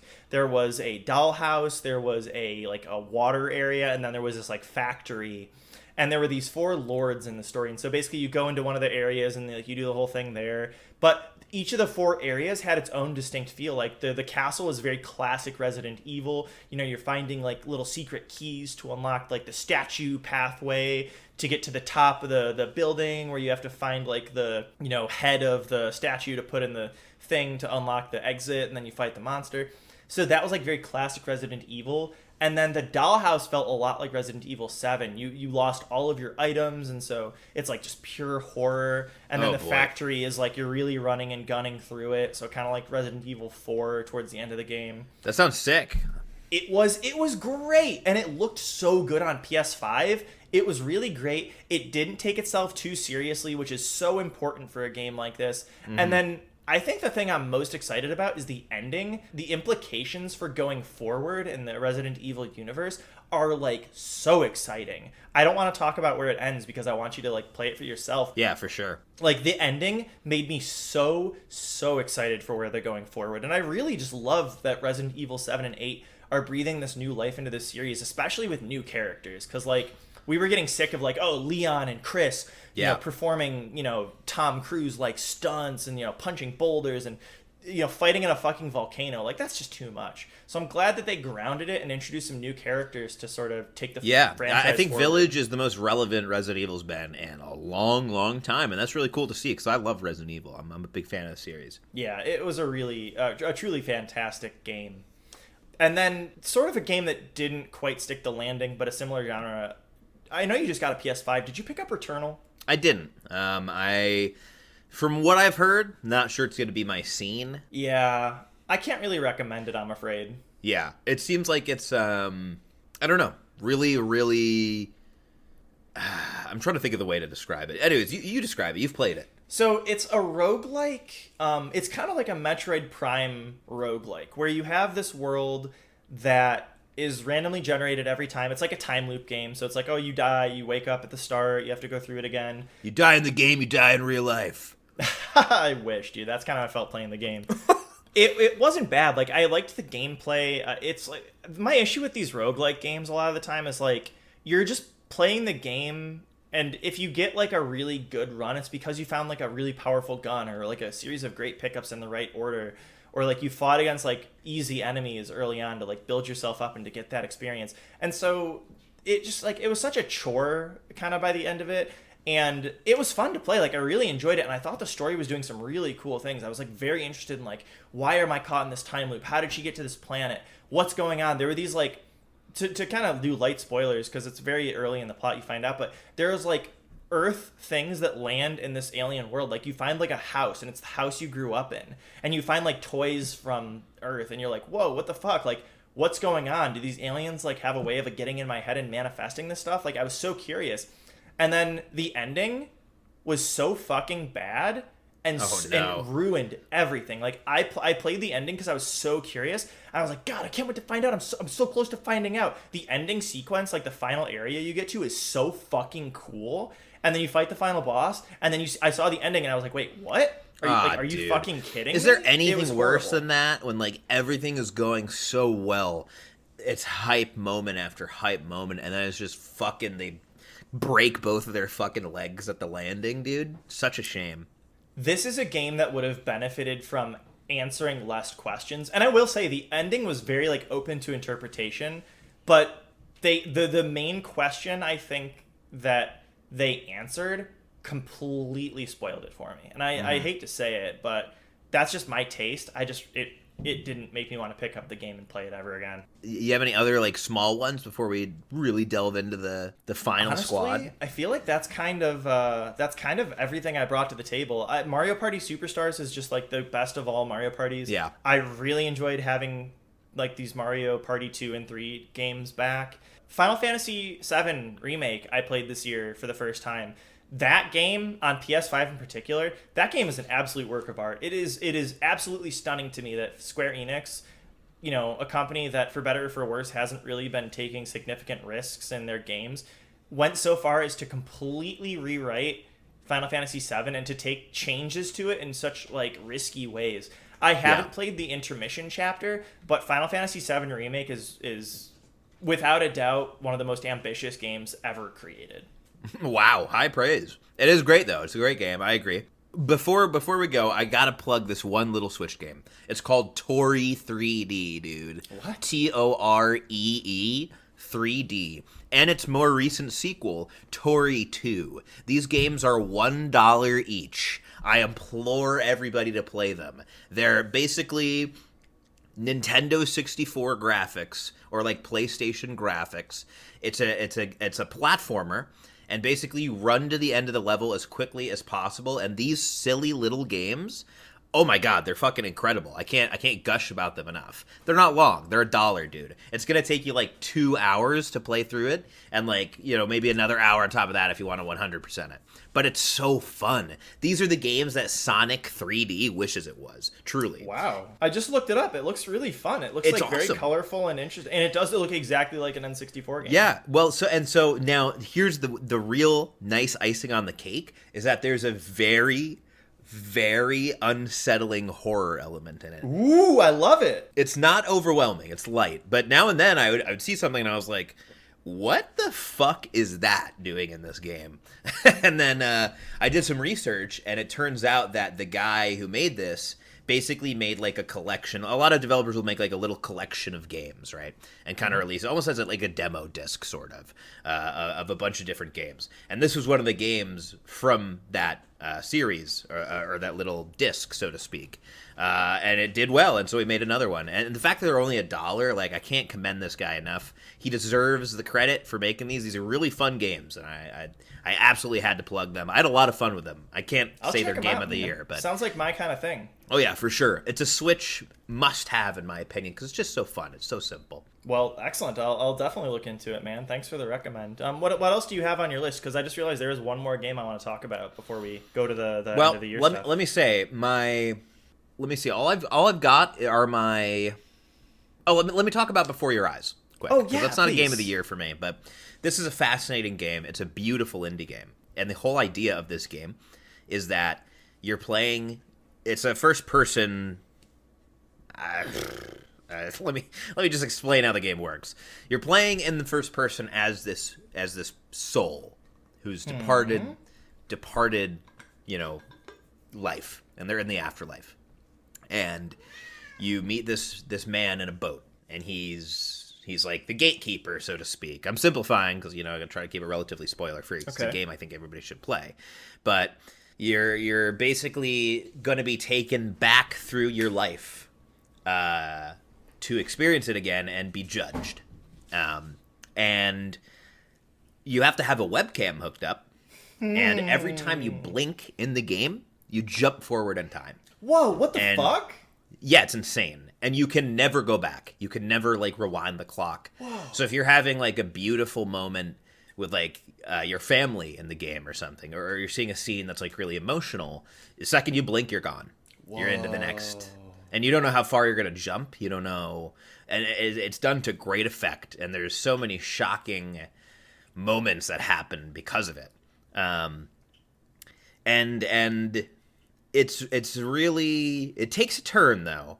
I don't like the turn one bit, I don't think. And that's about as much as I can say about it. But I do think that it's worth the price of admission. I think it's only about $10. It's not a long game.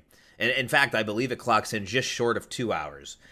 That being said, I think it's still worth it just because of the ambition of it and the experience. It's really crazy to be so intimately involved in a game that's using your eyes. That is nuts. And yeah, that's really cool to me. It's a really cool idea. And I like the game a lot. So I highly recommend it. I highly recommend Before Your Eyes. I don't think it's the greatest game ever. It wouldn't be a game of the year for me because I didn't enjoy the third act. But otherwise, highly recommend. So, on the topic of games that are kind of innovative in a really interesting way, let me talk about my final Game of the Year contender. A game that I quite literally finished playing yesterday. What do you know about Inscription? I played the demo, and I'm familiar with the idea of the game. It looks really cool. I couldn't just get into the card game that it was having me learn. So I was playing a ton of Slay the Spire recently because I picked it up for my trip back to New York, and that's a great and fun game. And so what's funny is that the first part of Inscription is almost exactly like Slay the Spire, except it's Yu-Gi-Oh mechanics instead of Magic the Gathering. Inscription is wild. As soon as I beat the first act of this game, I knew I couldn't stop playing until I finished it.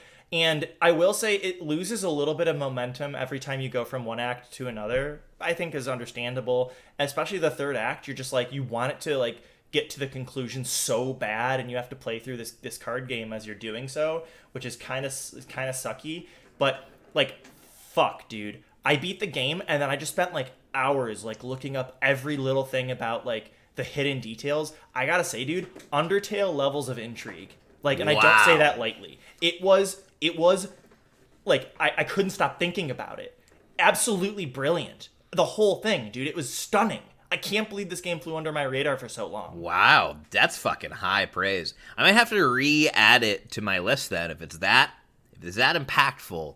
I might have to put that back in the give it another shot list, which is a rare list. Yeah, it is worth the time. It was 10 hours to play. Once you're done, there's a ton of ARG stuff that people have already done that if you really wanted to do, you could, I guess, look into. But I'll send you a Google document that kind of gives you a breakdown of everything that happens post completing the game. And I was laying in bed last night just couldn't stop thinking about it. It was so incredible. That sounds nuts, and I'm intrigued, so I'll definitely be checking it out, I think. Yeah, please. Well, that brings me down to 2 games that I haven't discussed, and I've saved the best for last because these 2 are my contenders. I'm curious to see what they are. It's going to be one of these 2 games. First, we just talked about Undertale. It's Deltarune Chapter 2. Oh my god, how have we not talked about Deltarune Chapter 2 yet? Deltarune Chapter 2, baby, was the most fun I had this year, I think, in a video game. Just because Toby Fox put so much fucking love and attention into every element of these games. The music is astoundingly It's so good every single time. He doesn't miss. The characters, we care about them. They have better fucking relationships and interactions than most AAA games. The humor is always on point. It's never like cringy Marvel levels of fucking joke quips. It's always like just right. And then, of course, the gameplay. My God, it's astounding to me every time how he's able to develop even more on the formula and have the gameplay be so impactful to the story. It's crazy. It boggles my mind, and frankly, it's one of the best games I've ever played. Dude, I am in complete and total agreement with you. The soundtrack slaps so much that it was like at the top of my Spotify year review playlist. The characters are just so lovable. Even the villains are just so likable in this very strange way, because you know that they're not like doing it to be evil. It's just like that's what they think they have to do. And the depth of like the secrets and the like extra content that you can get into in all of these, in Undertale, in Deltarune Chapter 1 and Deltarune Chapter 2, that's like what really gets me going. As soon as that game came out, I couldn't stop playing until I got to like the super boss. I lost sleep. I stopped eating. I was like definitely just in too deep. Yeah, and clearly. I was not disappointed. And especially in Deltarune Chapter 2, there's like a secret path you can take that wasn't present in the last game. Like, Toby Fox truly is the developer of our era. He is just doing things with his games that nobody else is doing, and it stuns me how he nails it every time. He's so good at coming up with these like new, fresh characters. It feels like every time he releases a game, there's like a dozen or like 15 or 20 memes that come out of it, and they're all like very fresh and unique compared to what has existed before. And he just keeps doing it. He's a visionary. It's the best glowing review that I could give for this, to distill it, because we can gush until the cows come home, but to really distill it down to what makes it so great.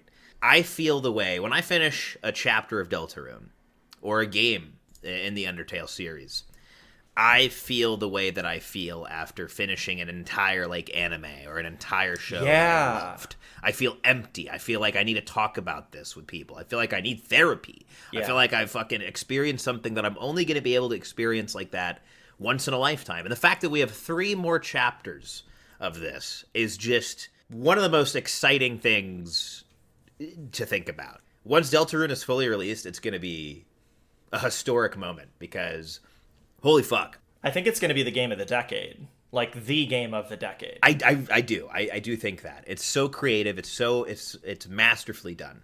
And it's a fucking crime that we have to wait now for however many years, but So we're going to wait another, I think, 2 or 3 years, but then he said that the next 3 chapters are coming out at once, and then after that there's going to be 2 more. So there's 5 more chapters in the game in 3 more installments. So a lot to look forward to. But yeah, dude, Deltarune, incredible. And it's on Switch. Yeah, which is awesome, because it's a natural fit. So Deltarune is in one corner, and in the other corner, we have a game that I don't even know if you put it on your list, but it made quite a splash.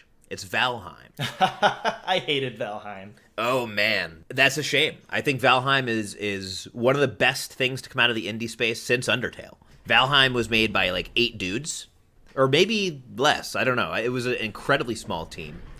I've never had a game come out so quietly into early access and work so well out the box.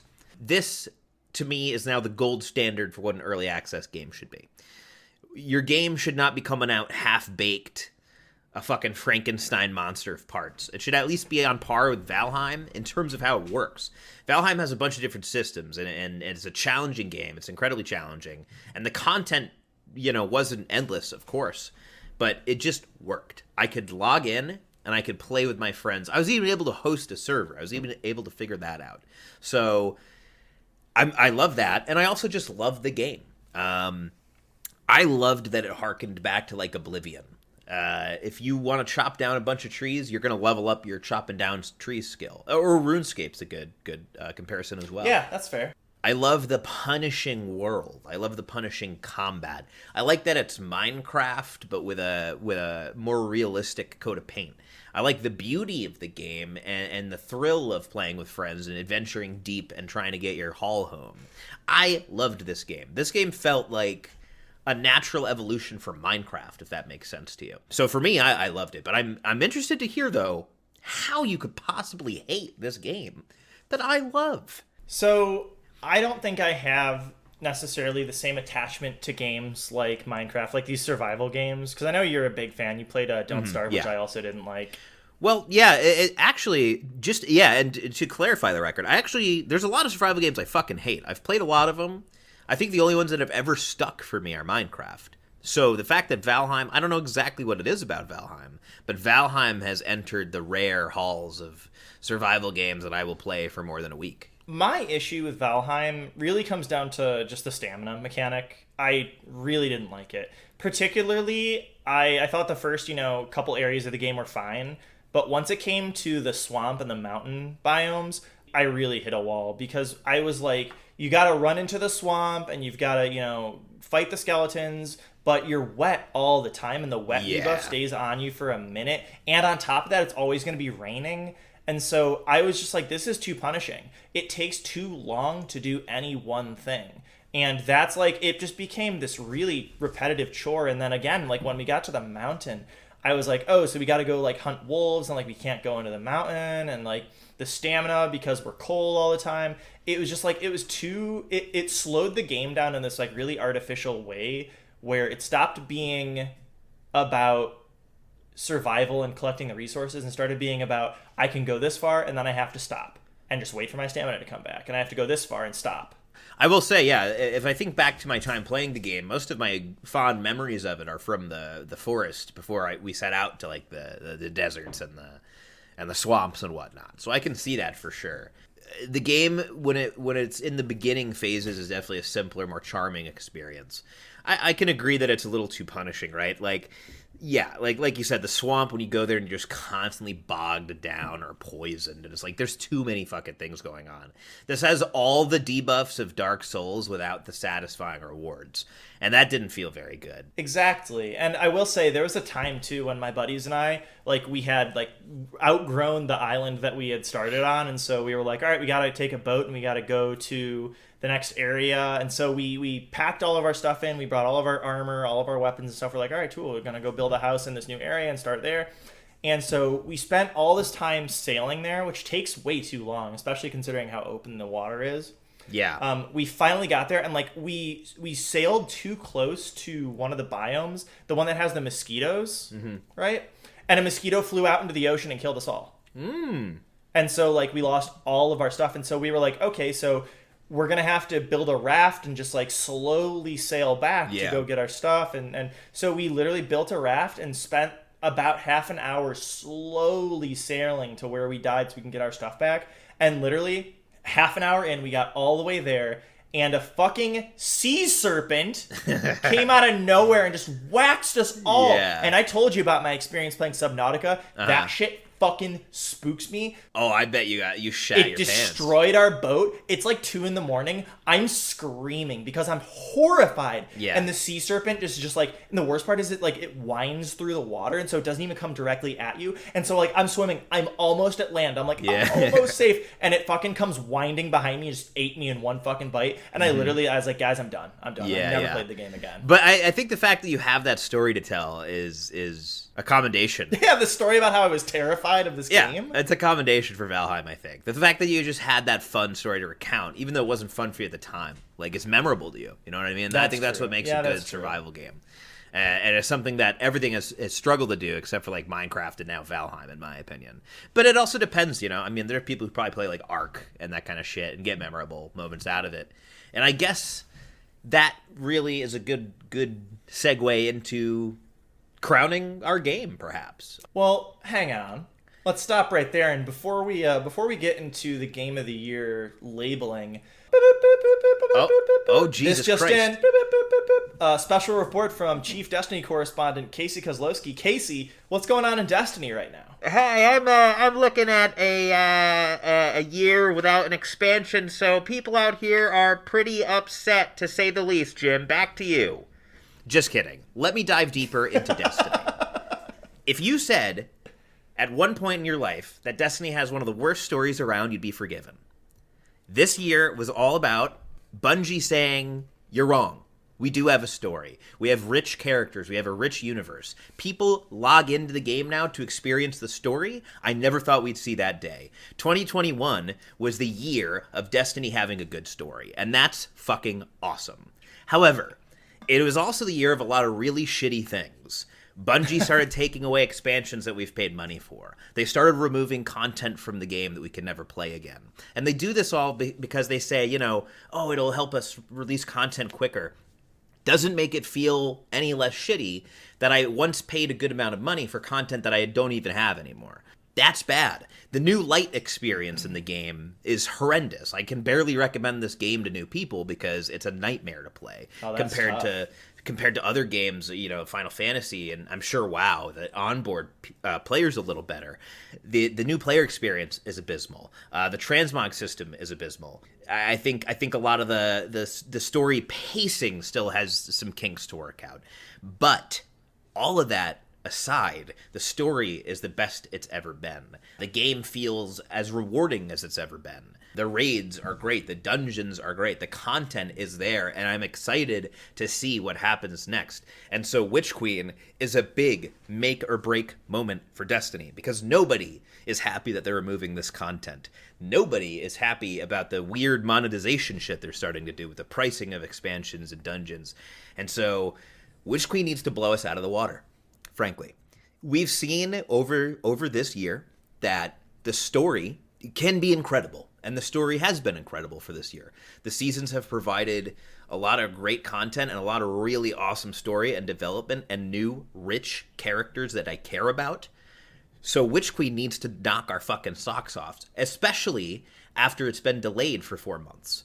This has to be their magnum opus so far for Destiny. And it's about Savathun, the big bad, who's always been there, who's always been lurking in the shadows since the Oryx days. This has been so long in the making. It looks like such an ambitious expansion, and if they don't knock it out of the park, I do fear for the future of this franchise. I agree with you, and I'm one of the people who got back into Destiny this year and was really engaged in the story. I would sign on every Tuesday to do the weekly activities so that I could go and get that little drip of conversation with Savathun and her crystal. I'm really excited to have a good reason to play more when Witch Queen comes out, because I've been on Destiny since day one, and I've come and I've gone.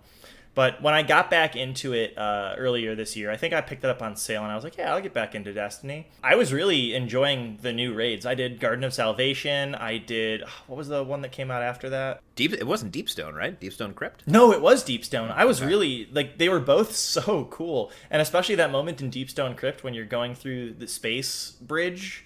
Yeah. And that music plays. It was one of the coolest moments in gaming. It's one of the most iconic Destiny moments. Instantly from that soundtrack, it became timeless. And that is crazy that we finally have another moment that can live up to some of the Atheon moments and the Crota moments. And so, and that's what I mean. It's been a really good year for Destiny. And granted, that was a little more on the tail end of 2020. But God, can I not wait for Witch Queen. But they have to take some risks, and they have to go big.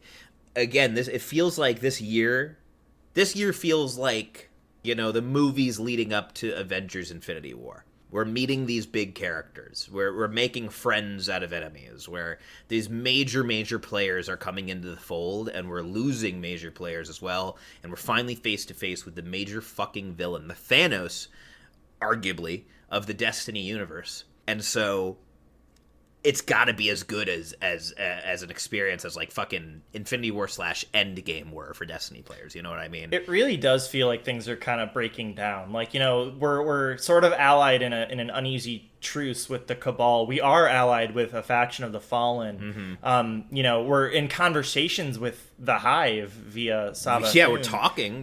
Me and the Hive are talking. Yeah, and so like all these sort of things are leading up to this confrontation with Savathun, and like we've got the darkness as a power now, and so Yeah, we have the ever-present pyramids who have been lying dormant, just fucking doing fuck all. So I feel like we're gonna come to a sort of a boiling point in Witch Queen. At least I hope we are. And honestly, dude, I am dying to see the raid. I'm looking forward to watching the raid streams with you on day one and really seeing, what's gonna happen. Like, what's the implication? What are the environments gonna look like? Because I do think the raids are where Destiny is its strongest, and I honestly can't say that they have ever disappointed me after Leviathan. The story that I experienced in the past year from Bungie really excites me for Witch Queen. If it's on par with what I've experienced this year, it's going to be the best expansion they've ever made, hands down.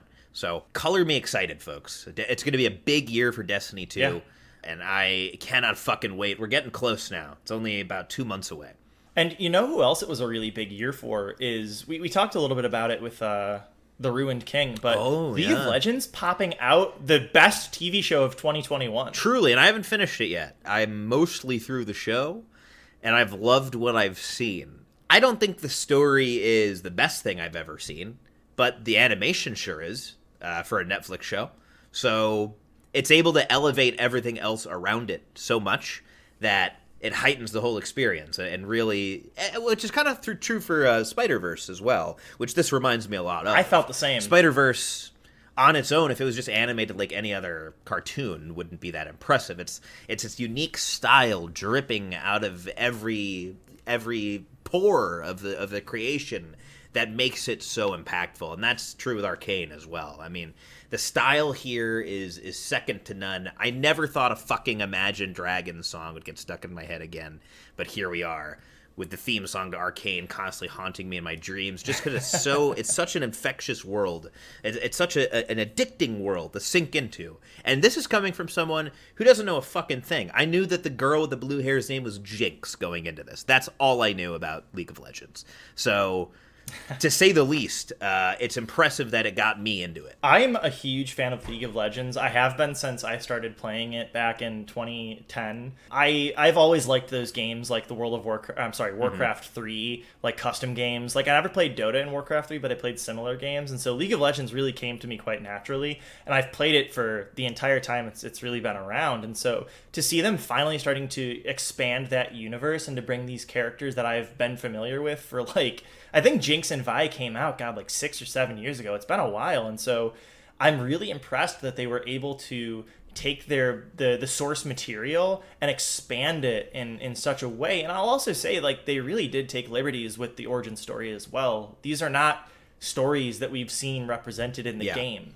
Like, they keep it really vague in League of Legends, and so I was so excited to see them bring all these characters together, because what's cool about somebody in your shoes is, like, you don't know who's in the game and who's not. So, like, you see characters like what's the Vander? Right. Funny story is that I actually had a minor spoiler because of that.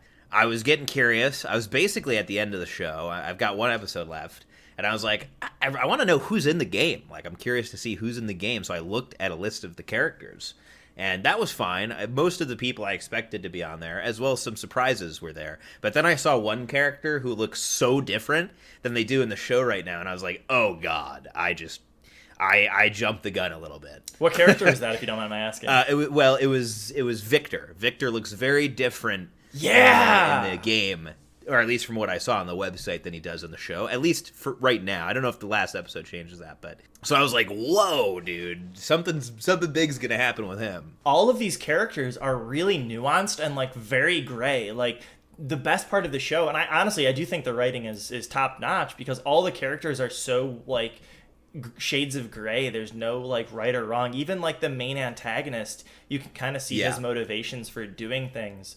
And I know that they threw a ton of money at this show. Like, it's been in development for 5 years, and that it's, like, the budget is way beyond what you would expect from an animated show. And so that's why I do think we see something that I consider to be on par with Spider-Verse, much to my surprise. It's just so exciting to see this take on these characters, because Victor, when he was released in League of Legends, he was, like, immediately, introduced as this, like, bad dude who's, like, very evil, and, like, to see sort of his origin story. Well, I figured that would be the case with Jinx too, but clearly the show is focused on explaining her whole deal, and that it's not quite that straightforward. I do think that one of the biggest tells for me that a show is good is if I remember characters' names.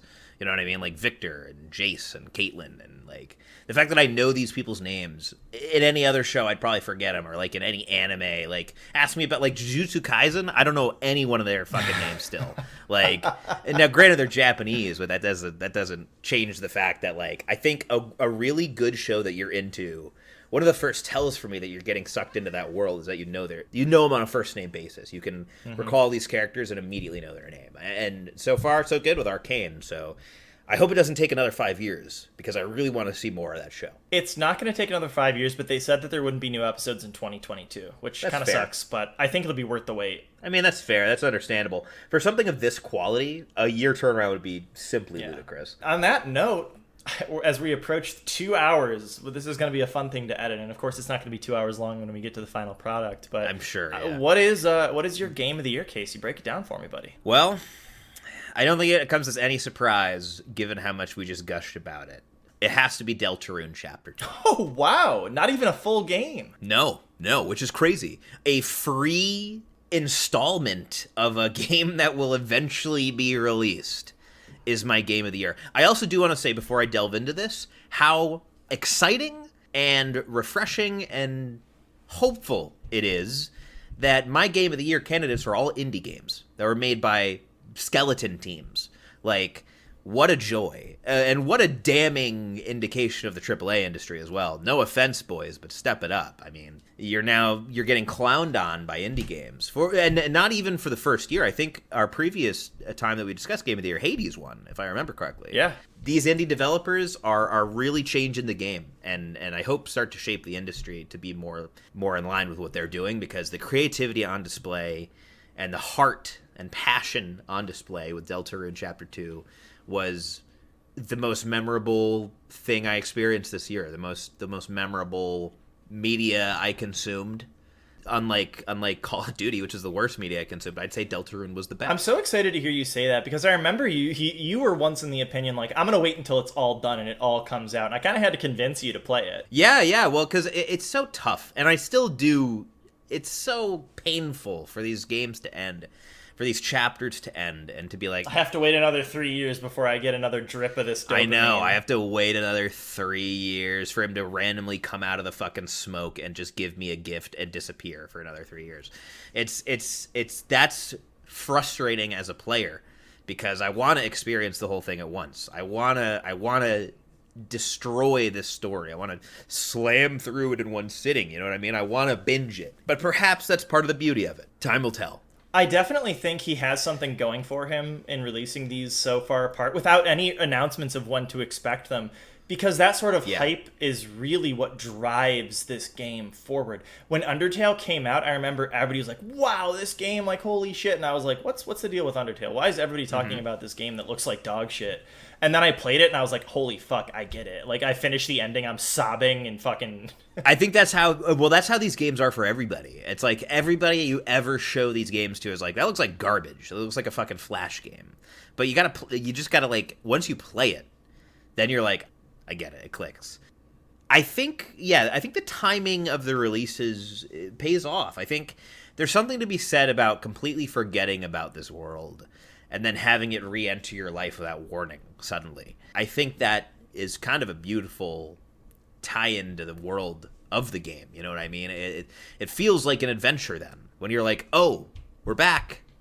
We're back now. Deltarune's out. You got to play the shit tomorrow, man, if you don't want to get spoiled. And it's like, wow, I guess I'm going on a fucking adventure. Guess I'm going to see some shocking bullshit that I didn't really need to see on a Monday morning. But here we are. The fact that Deltarune just kind of reappears without warning is kind of a cool thing. I think there is a charm to it. I hate it because I want to binge it, but I also think that it does make for a really interesting playing experience for sure. Deltarune and Undertale, they're both those types of games that as soon as I finish them, I'm immediately Googling, like, what secrets did I miss? What did other people experience that I can get the full picture? Like, what was hidden in the game's code? I'm looking up theories. I'm looking up things I missed. I'm looking up the fucking lore masters who are tying shit together. that I would never even consider. And I love that Deltarune, more than any game in the series so far, or Deltarune Chapter 2 specifically, paints such a dividing path of how this story could go. And I don't know how Toby's gonna pull this off now, because this is the first one to kind of introduce a weird element where both paths are canon. I'm trying to be, relatively spoiler free, but yeah, how both roads are sort of canon in a way, and I don't know how that's gonna shake out, and I can't wait to see how the fuck he's gonna solve this. I don't think he can, and that's the thing, though. I hope that I'm wrong, because I haven't thought he'd be able to do any of this, and I've been wrong. Every time I think about it, like, he's pulled it off. Like, I didn't expect Undertale to be able to do what it did and, like, canonize the multiple playthroughs and, like, have that meta commentary in a weird way, and we haven't seen much of that in Deltarune up to this point. We've seen a little bit of that in Deltarune Chapter 2 now, which really excites me. But it's just so fascinating how he delivers this story and how he does sort of wrap our world into the game world. And if nothing else, I'm really excited to see how he pulls it off. And even if he doesn't pull it off, I'll be excited to see how he tries. And that's what I meant when I was talking about Inscription earlier, too, is like as soon as I finished Inscription, I was Googling. I was looking at the Reddit. And so I really do think that anybody who enjoyed Undertale should really play and experience Inscription. Because I think you'd be missing out on something pretty significant if you don't. Another indie game, I believe. Yeah. So this is the year of the indies for sure. 2021 went to the indie developers. And for the second consecutive year in a row, we have an indie game winning game of the year for me again. I don't know about you. I don't know if you are in agreement. But we'll get to that in a moment once I congratulate Deltarune Chapter 2. Toby Fox, congrats on making me choose a snippet of your game as my personal game of the year. Craig, over to you. What do you think? I definitely think Indies had a really strong showing this year. Honestly, Indies have been getting really fucking good. I just told you I started playing Slay the Spire recently. I almost haven't been able to put that game down. I know it didn't come out this year or last year, I don't think, but it was on the Switch last year, and I started playing it and just really enjoying it. I think we're starting to see some really cool indies coming out. Like I mentioned Eastward earlier, and obviously Inscription is just groundbreaking. Yeah, well, and before your eyes, like, the real innovation is coming. Yeah, and you wouldn't expect that. You would expect AAA games who have all this money to throw at them to start doing something really interesting. Right. Well, and that's what's so damning about it, is that puts that kind of greed on display, and it's like, you guys play it so safe when you could be doing so much more. With your resources. I almost wouldn't say that it's corporation and greed and stuff, like, yeah, I'm sure there's something to say about that, but what I will say is I do appreciate these big AAA games sort of really, really refining the core gameplay of the games that they're putting out, and occasionally they'll do something risky. Like, dude, I'll say it again and I'll say it again and again. Final Fantasy VII Remake is as risky as any indie game, and it works so hard. Not in the gameplay, but in the storytelling. Yeah, I'm not saying, I definitely don't want to paint the picture that all AAA games or all AAA studios fall into this trap. It just seems to me that, like, so much of our year is always dominated by these big tentpole titles that, while good, don't really do anything new. Right. You know what I mean? Like God of War Ragnarok, I'm going to play through that game and I'm going to love it. But I don't expect it to do a single thing that's going to, like, surprise me. I'm going to be like, okay, this is me being Thor again. Like, this is me throwing my axe and having it come back to me and getting off to that fantasy for fucking 2 hours straight. That's it. That's God of War. You know what I mean? I think what you expect from a game like God of War is just like, if there are any surprises, it'll be in the storytelling. Like at the end of God of War, how you found out the kid was Loki, and you're that's a really cool. Sort of, and it's so matter of fact and quick. It was done really well. Yeah. But the thing is, like, there's no mechanic that's gonna rock my world in the way that, like, Deltarune pulls off, or like you said, Inscription's able to pull off, or these surprises like before your eyes, where it's like, holy shit, I'm playing the game in an entirely different way. Like, these are the experiences I want to see more of. I do hope AAA games can do more of this, because usually they're a hit. You know what I mean?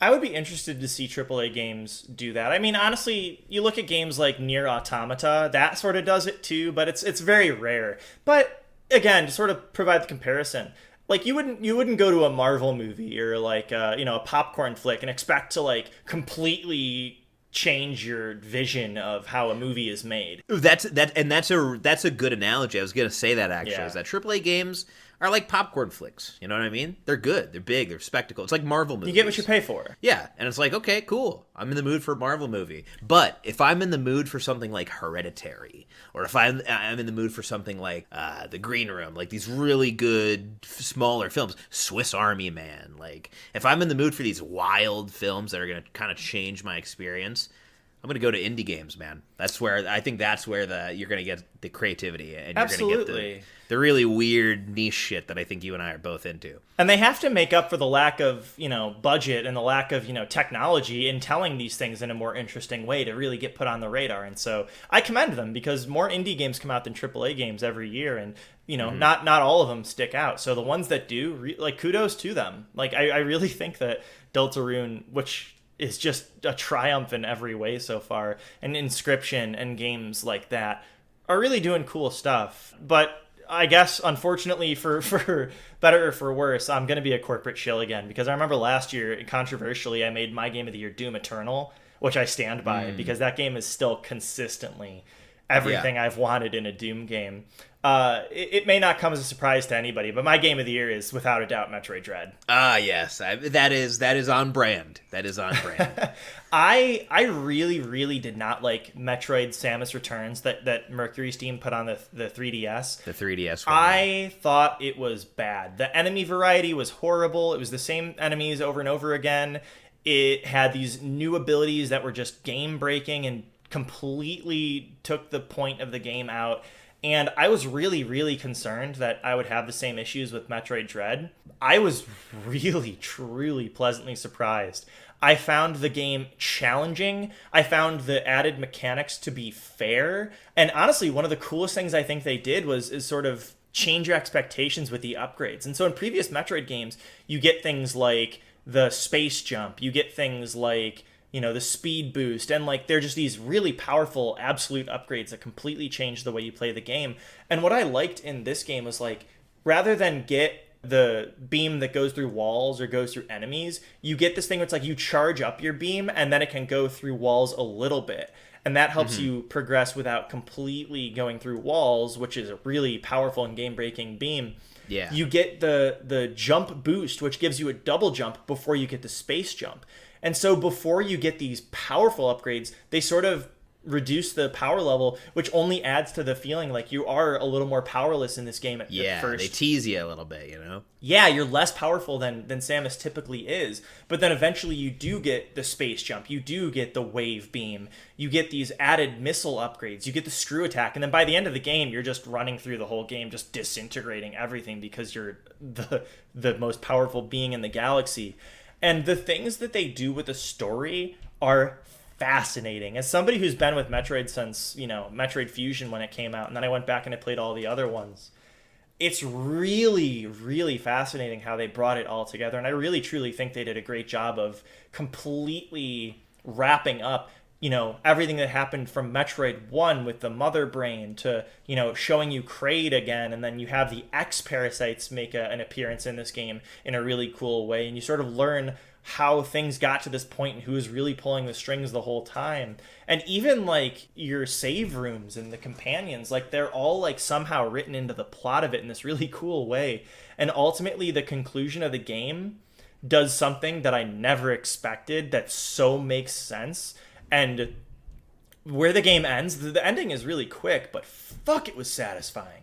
It was one of those moments in an anime where, like, I'm kind of a crybaby when it comes to media. Like, every Marvel movie that, like, blows my mind, I'm, like, sobbing. I'm like, oh, the characters, they've been through so much. Or in anime, it's like, damn, I'm so blown away by, the final power-up and, like, the final moments. And I'm, like, always sobbing. I was sobbing at the end of Metroid Dread, which is not, like, a very story-focused game, but just what Samus ends up becoming and just how she handles that was really emotional for me and in an unexpected way, but I really appreciated.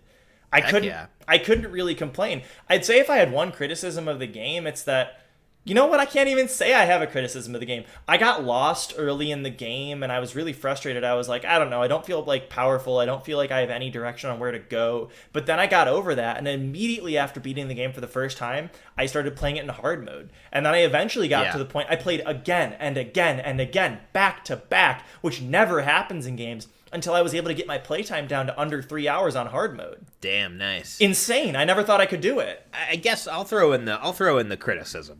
This is a Metroid game for Metroid fans. If you've never played a Metroid game, go for it. But if you're like me and you're like, you've played other 2D Metroids and you were like, these aren't quite for me, does this one do anything different? Yeah, but no. You know what I mean? Like, this is a Metroid game through and through. I think that's awesome. And I think I'm super stoked for you and for Metroid fans who finally got that in a way that they really wanted. And hopefully Metroid Prime fans can have that soon. You know, don't go in this expecting, like, the Metroid formula to be redefined. This is a Metroid game, and if you're not into that kind of game, you might want to skip this one. Otherwise, yeah, you know what? I'm glad that you liked it so much to make it your game of the year, because you're a big Metroid fan, and you needed that dub, buddy. Because we've had radio silence for years about Metroid Prime. No kidding. And Metroid Prime 4, if and when it comes out, I'll be interested to see how it goes, because I really, I didn't care for Metroid Prime 3. I thought it was a step back from Metroid Prime 1 and 2. I think my biggest takeaway from Metroid Dread is that AAA game studios need to stop announcing games years before they come out. They need to just stop that right now. You saw the Game Awards. Do you remember the trailer for Star Wars Eclipse? It's like super fucking rendered, right? It's the one from Quantum Dreams or something. Yeah, they say that game won't be coming out for 6 or 7 years. Oh my god, why even announce it then? That's exactly my point. I think it's either like they have to appeal to investors, they have to build the value before the game even comes out. It's so dumb, dude. They need to stop announcing games so far in advance, because all it does is build up hype that can't be lived up to. Look at Cyberpunk. That game was 10 years in the making. Even Elden Ring. Like, they announced that shit way too early. And it's finally coming out, and it better be fucking good, because if it's not, the fans are going to scorch them to the earth. Well, congratulations to Metroid for being Craig's favorite game, his game of the year. I was actually you mentioned Elden Ring, and I figured maybe we could do one little... Give me just 1 sec, because I want to just talk about like how nobody expected Metroid Dread, a game that has been in development hell. He's back. He's got more Metroid. I'm not done. They announced Metroid Dread, and then it came out 3 months later. Like, it's been in development hell for 15 years, and it came out, and it was excellent, and it was very well received. And, like, Nintendo is leading the way and saying, like, we don't need to build that hype on games that are coming out down the road. We're gonna show you a game, and then you're gonna play it this year, or you're gonna play it within 6 months. Most of their directs now have been focused on, like, these are games coming out in the next 6 months. And obviously, there's always a couple exceptions. I mean, Zelda's always gonna get teased because it's so fucking big and iconic, but... like Mario. We haven't heard shit about Mario, and I have a feeling the next time we see a Mario title announced, it's going to come out shortly thereafter. I could imagine a Mario game coming out next year and they announce it in the summer. That'd be fucking insanity. And I actually think it's possible, because that's what they seem to be doing lately, which I like. I agree. It's nice. I just really wish that AAA studios would stop announcing games or showing us trailers or, God forbid, gameplay of games that are coming out years from now. Oh my if God, you show me a game, I want to be able to play it within a year, man. That's my new rule. I agree. It's like, dude, if you're going to announce something to me, it should be playable within the year. Absolutely. It's a good rule of thumb. It's like, can I play it this year? No? Then why are you showing it to me this year? Yeah, I don't need to be titillated. Like Marvel's I'm not going to look this. ahead. I'm not going to like put this on my calendar for next year. Why don't you come back to me when it's like going to come out? Like, what the fuck? You know what I mean? Yeah. Like, imagine anybody doing this. Like, imagine going to like a car dealership and you're like, oh, yeah, I like this car a lot that I just test drove. And they're like, cool, well, you can buy it in a year. What? Then why did you let me test drive this car if I can't buy it? You know what I mean? I think that Marvel does this too more recently now. It's like Marvel is so confident in their product that they'll announce something like, oh yeah, we've got a Moon Knight series, and we've got, Doctor Strange in the Multiverse of Madness, and then there's like Fantastic Four coming out. But like they didn't show us a trailer for Doctor Strange until Spider-Man No Way Home came out. Yeah. Like, they don't need to do that because they know the hype is there. Game studios need to trust that, like, we're going to want to buy your games if they're good, but, like, Yeah, dude. don't tell me something is going to be good, and then it You don't takes need to another sell me year. with this stupid, like, cinematic bullshit, dude. Like, Yeah. I don't care. I don't care about any of that. Like, that's actually what Elden Ring did something right. They released their big gameplay dive, and then they released their cinematic trailer after, like, weeks later. And it was great, but if the cinematic trailer had come out first, I would have been like, I don't give a fuck about this. Show me the game. Yeah. Show me the game, dude. So, on the topic of showing the games, I know you're really excited to talk about Elden Ring and some other games coming out next year. So, what's on the forecast? I actually figured we could... I'll run through a bunch real quick, and then I figured maybe we both pick, in addition to a game of the year, our most anticipated game of 2022, because that's going to be a really hard pick for me. Dude, my favorite category at the Game Awards, because they're the exact same titles as they were last year. I know, dude, yeah. Yeah, and that's what I'll be choosing between, too. But we've got, coming out in 2022, that I'm really excited for, Monster Hunter Rise on the PC. It's coming soon. Elden Ring, Witch Queen, of course. Pokemon Legends, which we didn't really talk about at all. Pokemon Legends Arceus also comes out soon. Breath of the Wild 2, of course. Kirby and the Forgotten Land. Oh, damn. Which looks like Kirby Breath of the Wild. That's supposed to be coming out in, like, spring. Wow. We have Redfall, which is not for everyone, but from the developers of Dishonored and Deathloop and all that, making a co-op shooter, which I'm interested in. Okay. Sonic Breath of the Wild. Sonic Frontiers, folks. I put that on there mostly as a meme. I'm stoked for that, dude. I'm excited to see how we'll that see. goes. I love Sonic the Hedgehog. And It's I'm either really going to be eager. great or it's going to be a huge meme, and I can't wait either way. Yeah. Of course, God of War Ragnarok. We've been waiting for that one for a while. We have a Suicide Squad game coming out that looks pretty good. You know what? That game does look really good. I was surprised by how Yeah. excited for that I am. Yeah, it reminds me of Sunset Overdrive quite a bit. Yeah. And then finally, we've got a game that, I don't know, still might not be coming out, but is supposed to. Hogwarts Legacy, which would be nuts. I'm interested to see how that comes out, too. Yeah. I don't know if I love J.K. Rowling, but I really like Harry Potter. I certainly don't, but I think they've already announced she's not involved with the project. Yeah. Which is great. And just having a good Harry Potter game, especially if it's like this one seems to be, where you make your own wizard or witch and experience Hogwarts as if your character was really there. Yeah. That seems badass, and that seems like a really cool idea. And I'm going to toss a couple more titles into the pool here. Yeah, feel free. Have you seen anything on Forspoken? That game looks really interesting. Yeah, I have, yeah. I consider putting it on the list. I don't think it's quite going to be my tempo. I'm But, excited It does for look it. like... It looks like a Craig game for sure. Yeah. Pretty fast-paced looking action that seems to be fairly combo-oriented. Looks like it could be really cool. I don't know if it's combo oriented, but it's definitely like open world Well, magic. I'm not talking like combo, like fucking Like Devil May Street Cry. Fighter, Devil May Cry shit. Yeah, you're not gonna find that in most places. But it looks like you're combining different abilities in tandem to take down enemies. Yeah. which is your bread and butter. So So Forspoken, and then I guess we'll have to find out if Hollow Knight Silksong is going to happen in 2022. yeah, I don't know where the fuck that game is, where it's been. We'll see. That's another game that's going to suffer from too much hype at this point. Out of those I think. games, do you think Silksong remains your most anticipated game, or do you think one of the other games coming out in 2022 could dethrone it? Hang on, list them out for me again. We got Monster Hunter, Elden Ring, Pokemon Legends, Destiny Witch Queen, Breath of the Wild 2, Kirby, Redfall, Sonic, God of War, Hogwarts Legacy, Suicide Squad, and then the ones you threw into this. So, mix. God, that's a bunch of really good games. If I had to say the one I'm probably most excited for, I want to say Elden Ring, because I love those Souls games. I'm excited for it, but that's almost like too hype. Breath of the Wild 2, I'm really excited to see. I enjoyed Breath of the Wild. I really played the shit out of it, but it's been so long that the hype is sort of settled for me. Yeah. I'm so interested to see how this Kirby game goes. I really, really like Kirby. That was one of the first games I ever played as a kid. I love Kirby. Yeah, but it's always a little too easy. Even like the post games now are starting to get too easy. I'm really hoping this one's a little more Crystal Shards. Yeah, Crystal Shards was challenging. Yeah, to me that was the gold standard for Kirby, and I've been trying to chase that high ever since. Yeah, me too. Honestly. And this looks like it has the highest chance of perhaps bringing us there, especially with the weird setting of the Forgotten City or Forgotten Land, and what that entails, considering it looks looks like like a Earth. human, Yeah. human society. So that'll be really cool. I'm interested to see that as well. I think that would be really just like buck wild if they're like, oh yeah, it's Earth. Kirby's like in our universe in the future. Some people do think that that's the case. Well, in the Crystal Shards, there was a world that literally was Earth. It was the frozen. Yeah, planet. and it was like ruined. Yeah. I fucking love that shit. It's so silly to me that Kirby, and that's why I liked Tori so much. That game I talked about, it reminded me of Kirby. It was like cool.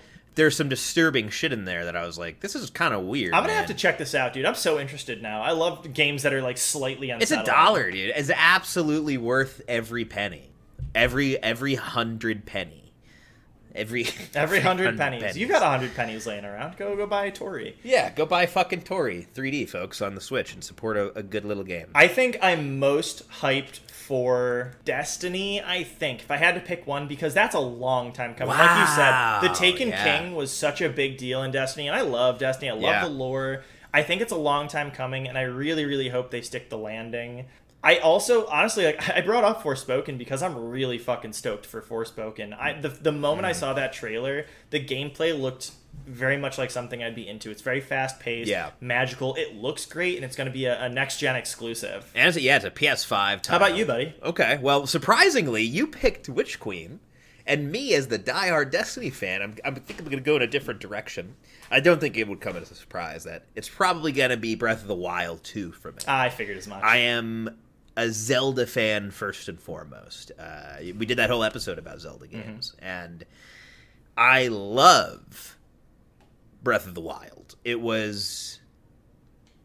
when I think back to playing Breath of the Wild for the first time, it literally just feels like a more whimsical time in my life. Even though it wasn't much different from now, just the experience with that game and the exploration. I say this all the time. It felt like playing through a Miyazaki movie. Yeah. Where the wonder and the atmosphere and the characters are just things you make. You make the adventure, man. Like, you dictate the pace of it. You decide where to go. You decide what set piece happens next. It was so refreshing. It was a breath of fresh air. And I'm looking forward to Breath of the Wild 2 because I don't know how the fuck they could top the first one. It's a weird reason to look forward to a game, but I want to see if they can even come close to matching that impact. Personally, I don't think they will. I think Breath of the Wild 2 is gonna feel like a sequel, for better and for worse. Like, it's not gonna be... It's the same map from what I know. I mean, I guess we don't really have, like, we don't super know solid anything. confirmation of that yet. But it looks like the same map. It's probably going to have changes. But if it's mostly just the same, then that's an interesting idea to me.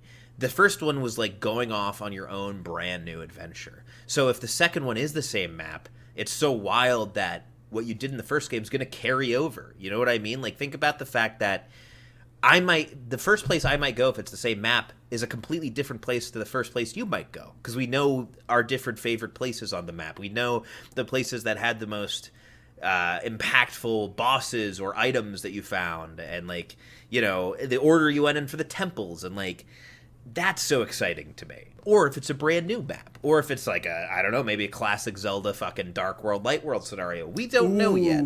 That would be sick if they did a Breath of the Wild in a dark world. Oh fuck, I would love that.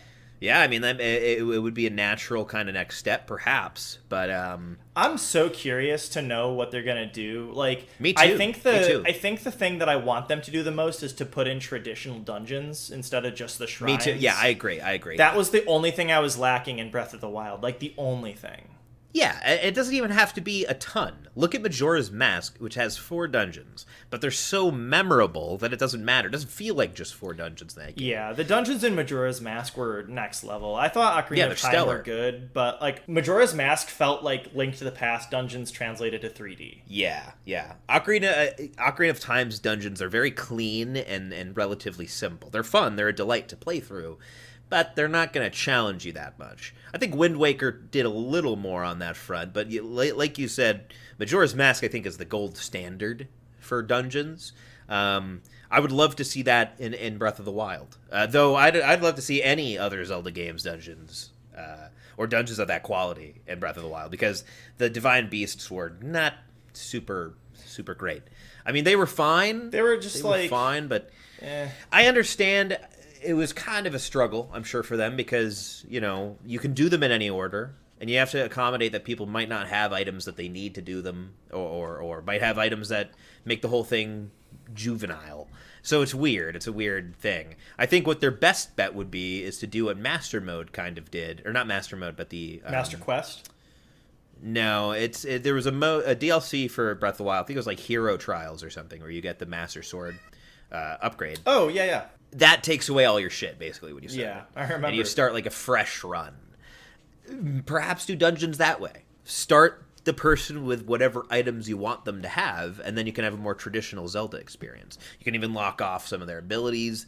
I don't know if that would go super well, but anyways, the fact that I'm able to just ramble about this, about the things I'd love to see in the game, there's no doubt in my mind that it's my most anticipated title of the year, assuming that it doesn't get fucking delayed. I know. They've been saying that it's going to come out this year, which is ambitious. I know. They're saying it a lot, but, like, I don't know. That seems like hubris before the fall. Well, what's fascinating to me is, like, they say, oh, it's going to come out in 2022. All we've really had is, like, a clip trailer. We don't even... It's still the sequel to The Breath of the Wild. That's all we have to call it. It's a very intriguing position to be in. That being said, though, I mean, the stuff we've seen does look very finished. I mean, there's a good amount of stuff in that clip that because I really broke it down, and, like, dude, I fucking CSI'd the thing, and I'm able to figure out the whole dynamic of the fucking game now, like because it's gonna be about his, like, robot arm.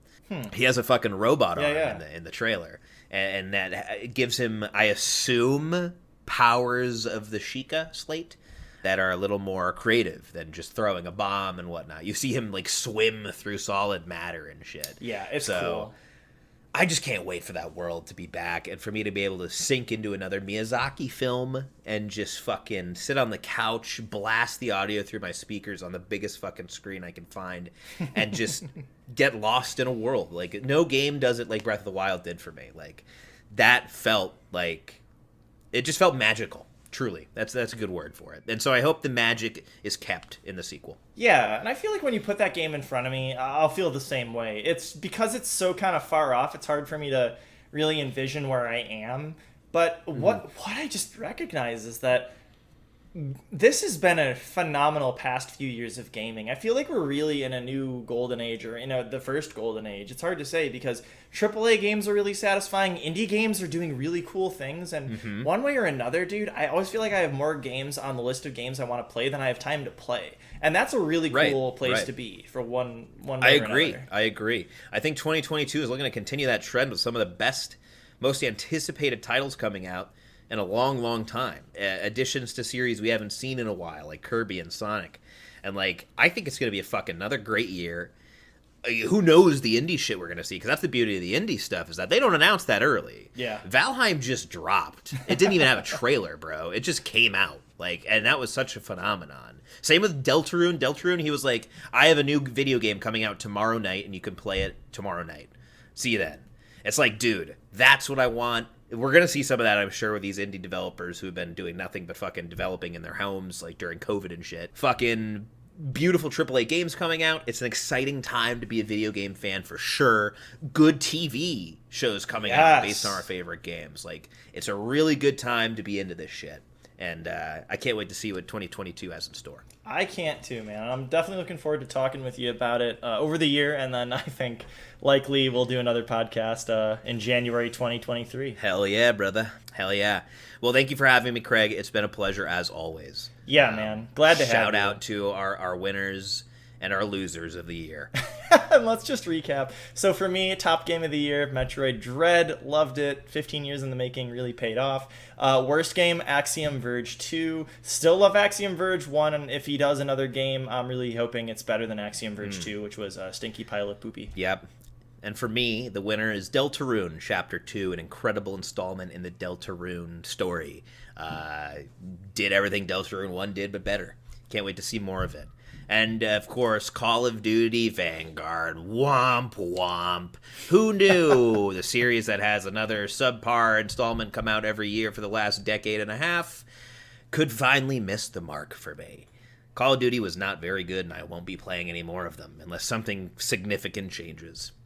I don't know what they could do with that series to make me get back into it. I played Warzone a little bit, but like, I don't know, man. I'm just they're just so boring. Not for me. They're like Madden, dude. I don't need another football game. It's what and there are can they people really who are into innovate that. At that point. And like, I know that it's like kind of like a tropey thing to just be like, I am like a dude bro who plays fucking Call of Duty and FIFA. But my friends who play Call of Duty also play sports games. I'm just saying there's a correlation there. There really is. It's a type of person. It's not for us, but it sounds like this one's not for anybody. Correct. Well, that's, I think, going to just about do it. 2021 has game and went, and I think we're all looking forward to seeing what 2022 brings. But Casey, thanks again for taking the time. 2.5 hours of editing I'm going to have to do, but well worth it for the conversation. Yeah, no problem. It was my pleasure. I look forward to talking again in 2023. God, that's weird to say. Yeah, and I'll talk to you sooner, but probably not a podcast. Well, yeah. I'm not going to go on hiatus, and we do talk to each other between podcasts. Believe it or not. Yeah, we game. I'm looking forward to playing some Witch Queen with you too. Now that it's cross-platform. Oh hell yeah, man! I can't wait to see what Savathun's got in store for you, boy. All right, everybody. Well, thank you so much for listening. I hope this is a good use of your time. I know it'll be for me. And I look forward to, I guess, the next episode. So thanks for listening to Game and Went. And as always, don't forget to save.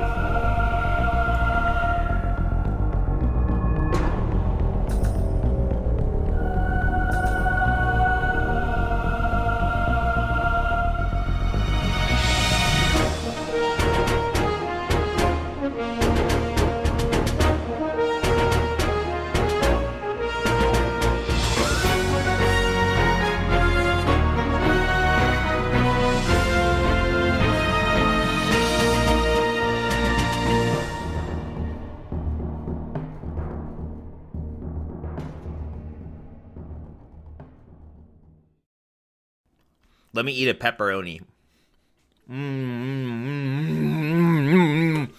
Oh, there's my boy. There I am. I'm empowered by this pep. Pep in that pep. There's pep in that You got a little pep. pep in your step from that There's pep in my step from that pep. Do a barrel roll. Do a barrel roll. Use the boots to get through.